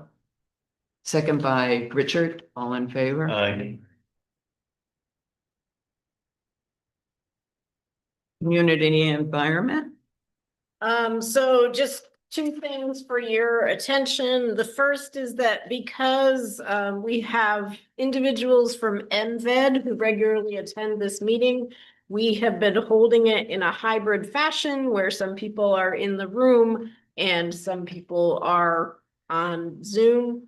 We use the microphone that's sitting right over there, but we do not have a speaker. So I have started looking for a speaker, and it would be helpful to know if there is anyone else who uses Zoom as part of their official work, so we know what type of speaker to get. It makes sense to me to get a combination camera speaker so that we can have a broader view of the room, but I am not aware if anybody else is using this type of technology and would benefit from particular specifications. I mean, I have a camera speaker, but that's personal. Right. Yeah. You don't want to install it in this room.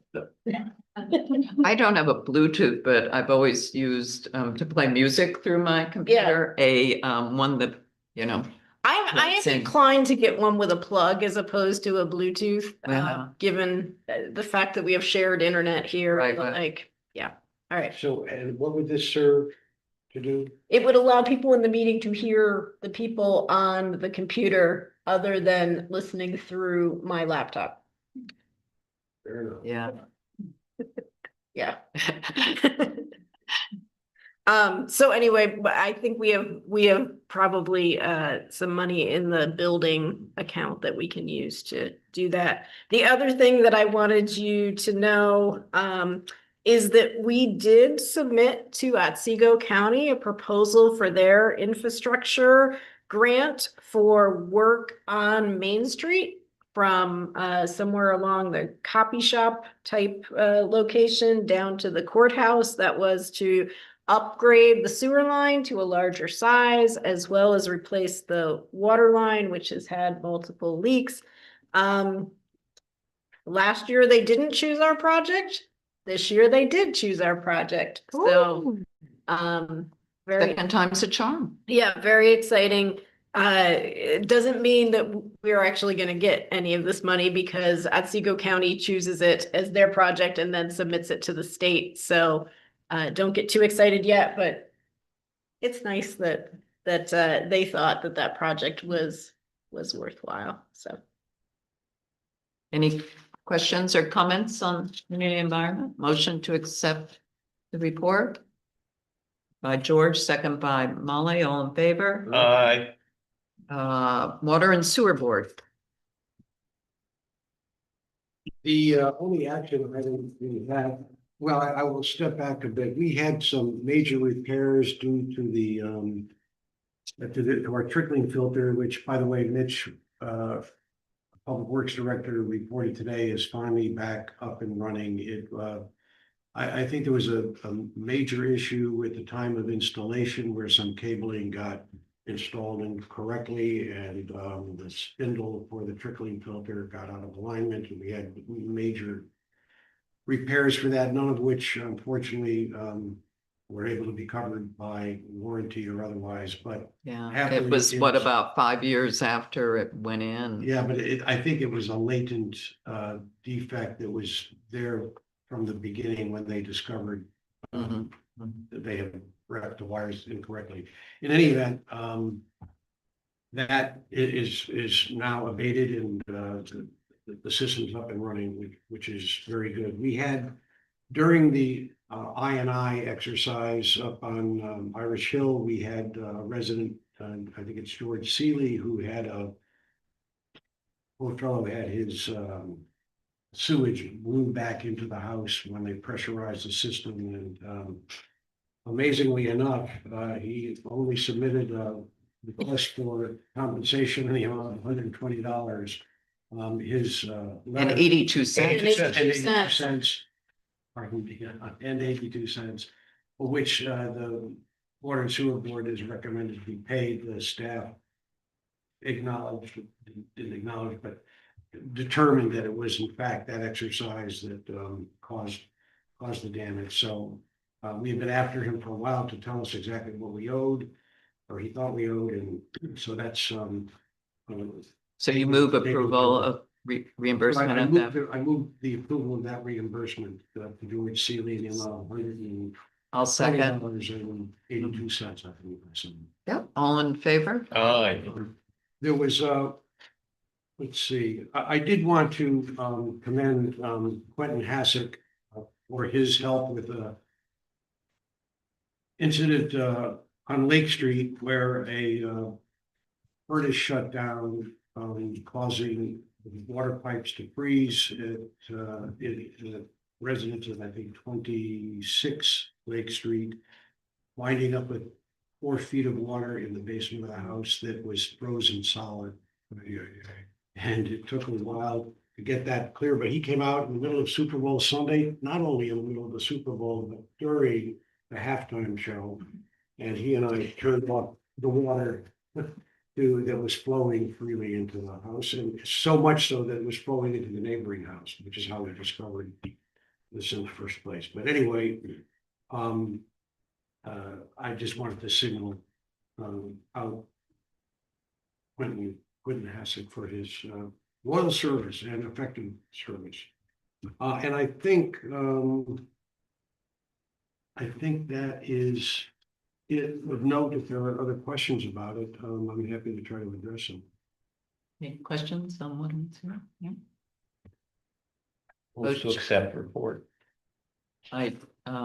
Richard, second by Cindy, all in favor? Aye. Under new business, we need to adopt the village election resolution, resolution number 3 of 2026, establishing the polling place and hours of the March 18th, 2026 village election. So moved. Second. Second by Cindy, all in favor? Aye. Aye. And in your packet, you have the annual LoSAP points certification. And this will be resolution number 4 of 2026. I move the approval of that resolution. Motion made by Joe, I'll second it. All in favor? Aye. Are I'm you- gonna abstain as long as there's enough votes, which there are. They're not supposed to pass it. Cindy, did you want to speak about the Black leaders in the labor movement exhibit? Yes, so some of my colleagues at the Cooperstown Graduate Program, Gretchen Soren and Will Walker, along with a number of students, have developed a hanging exhibit on Black leaders in the labor movement. It is currently on display at Milne Library on the SUNY Oneonta campus. It is going to come down because it's it's rotating off. With the board's permission, and if we can figure out how to hang it without damaging the walls upstairs, we would like to put it in the ballroom until the Art Association is ready to put up their first show. And it would be there for whatever events are taking place in the ballroom. Well, the only question I have, I think it's a good idea, but do we know that people are actually going to see it? There are a number of activities scheduled in the ballroom. There are library talks, there are church talks. That's the answer to my Yeah, question. Jeff Thank you. Katz has his baseball thing. And those activities won't be interfered with. No, it hangs up. I would move the approval of the exhibit if that's the question. I'll second it. All in favor? And I will abstain.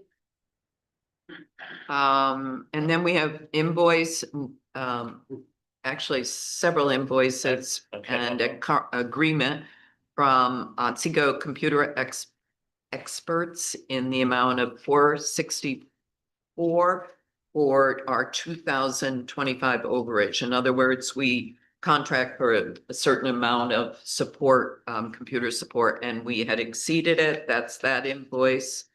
I move we approve that. Second by Richard, all in favor. And then approve the 2026 support agreement between Paul Schechter, Otsego Computer Experts, for the period of January 1st, 2026 to December 31st I'll move its approval. in the amount of $1,220. Second, all in favor? Aye.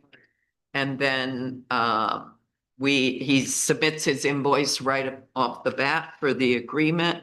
And so I move approval of the invoice for $1,220 for our support contract. Second by Cindy, all in Did I hear favor? you, did you say 1,220? I thought you said 1,224. 1220. 1220. Yes, 1220. All right, and it was approved. Good. Jenna has nicely given us all a reminder of our. Yeah, I thought that might have been the potential number 4, because we usually schedule 4 and hopefully get through it in 3. So the dates again are on there. This Wednesday, February 25th, 5 to 6:30. Next Monday, March 2nd, 5 to 6:30, and Monday, March 9th, 5 to 6:30. So hopefully we'll get our tentative all finalized before the March 20th deadline. Breakfast with the board, March 23rd from 8 until 9, and then our next board of trustees meeting is March 23rd. I'll make a motion to go into executive session to discuss the work history of a specific individual. I promise I'll be brief. On the first page of the agenda, we were supposed to set all of these special events and vending dates, which we did not. We didn't do the vending. It's very yeah. important because we are getting so many calls, emails about setting up, outdoor dining and vending and when can we vend, where can we vend. I yield the floor to you for this motion. All right, here we go. I will make a motion to set Memorial Day weekend, Friday, May 22nd to Monday, May 25th as a special event for the purposes of vending. I'll second. All in favor? Aye. I'll make a motion to set induction weekend, Friday, July 24th to Monday, July 27th as a special event for the purposes of vending. I'll second. All in favor?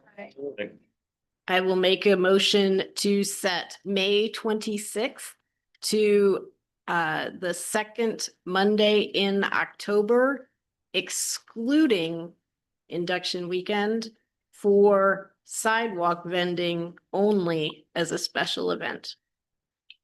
Second, or by all in favor? Aye. I will make a motion to set, when do we want to start outdoor dining? Does anybody have a good start date? maybe Memorial Day weekend. As soon as it thaws.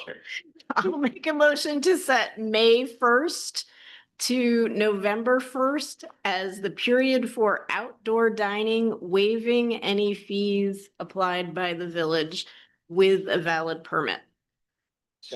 Second by Joe, or all in favor? And last motion, I will make a motion to set Tuesdays in July and August at Lakefront Park as a special event for vending during the Lakefront Concert Series. Second. All in favor? Aye. Aye. Thank you, Jenna. Yes, indeed. Okay, now may I go ahead with what I? Yes, during the meeting, we're going to go into executive session. Motion made, seconded by George, all in favor? If I may, I would to introduce Dina Marzi. She is an attorney new to the village. I think she's attended the Welcome Home program. And she had the poor insight to say she wanted to shadow me. Oh, so sorry. We thought she had better judgment than that, Martin. Sure. Honestly, you'd be surprised what I did on a daily basis, but it's actually quite stimulating. It's wonderful to meet you all. Nice to meet you as well. Sharing thoughts. Yeah, I just wanted to be some insights. My practice has been, I'm a former prosecutor, but my practice has been government investigations and modeling, things like that. So I work sort of on in Sarasota on a to work. But I live just right outside of town. Where's your office? Right off Broadway, in the railroad building, you know that building, right off Broadway. In Sarasota. Oh, good. Yeah. But she's living there now. She's just looking around at Yeah. things that might. Well, we're an attorney desert or whatever they call it. So we'd love to have you settle in our community permanently. Yeah. I spoke. If there's anything we can do for you, please let us know. Her husband, they met when she was at Albany Law. Her husband was getting his medical degree and he's now at. Ah, well, definitely impetus to What is he doing at Bassett? Background in the. We promise you that you'll be overwhelmingly busy in under 60 days. Dana, what's your last name? Your side, but my marriage is Brody, and that's easier. We go by professionally. We don't care who your husband is. Well, we're glad that this wasn't one of our meetings that goes to 10 o'clock. You could have cut out anytime. Well, yeah, I'm so grateful, and I'll be in contact with anything I can do to be helpful as a citizen, but, you know, and then obviously I'm grateful to shadow and work with on as well. Thank you. Great. Hope you all get home safe. Thank you. Yeah, I don't know. Is it, we have a freezing rain, I can't.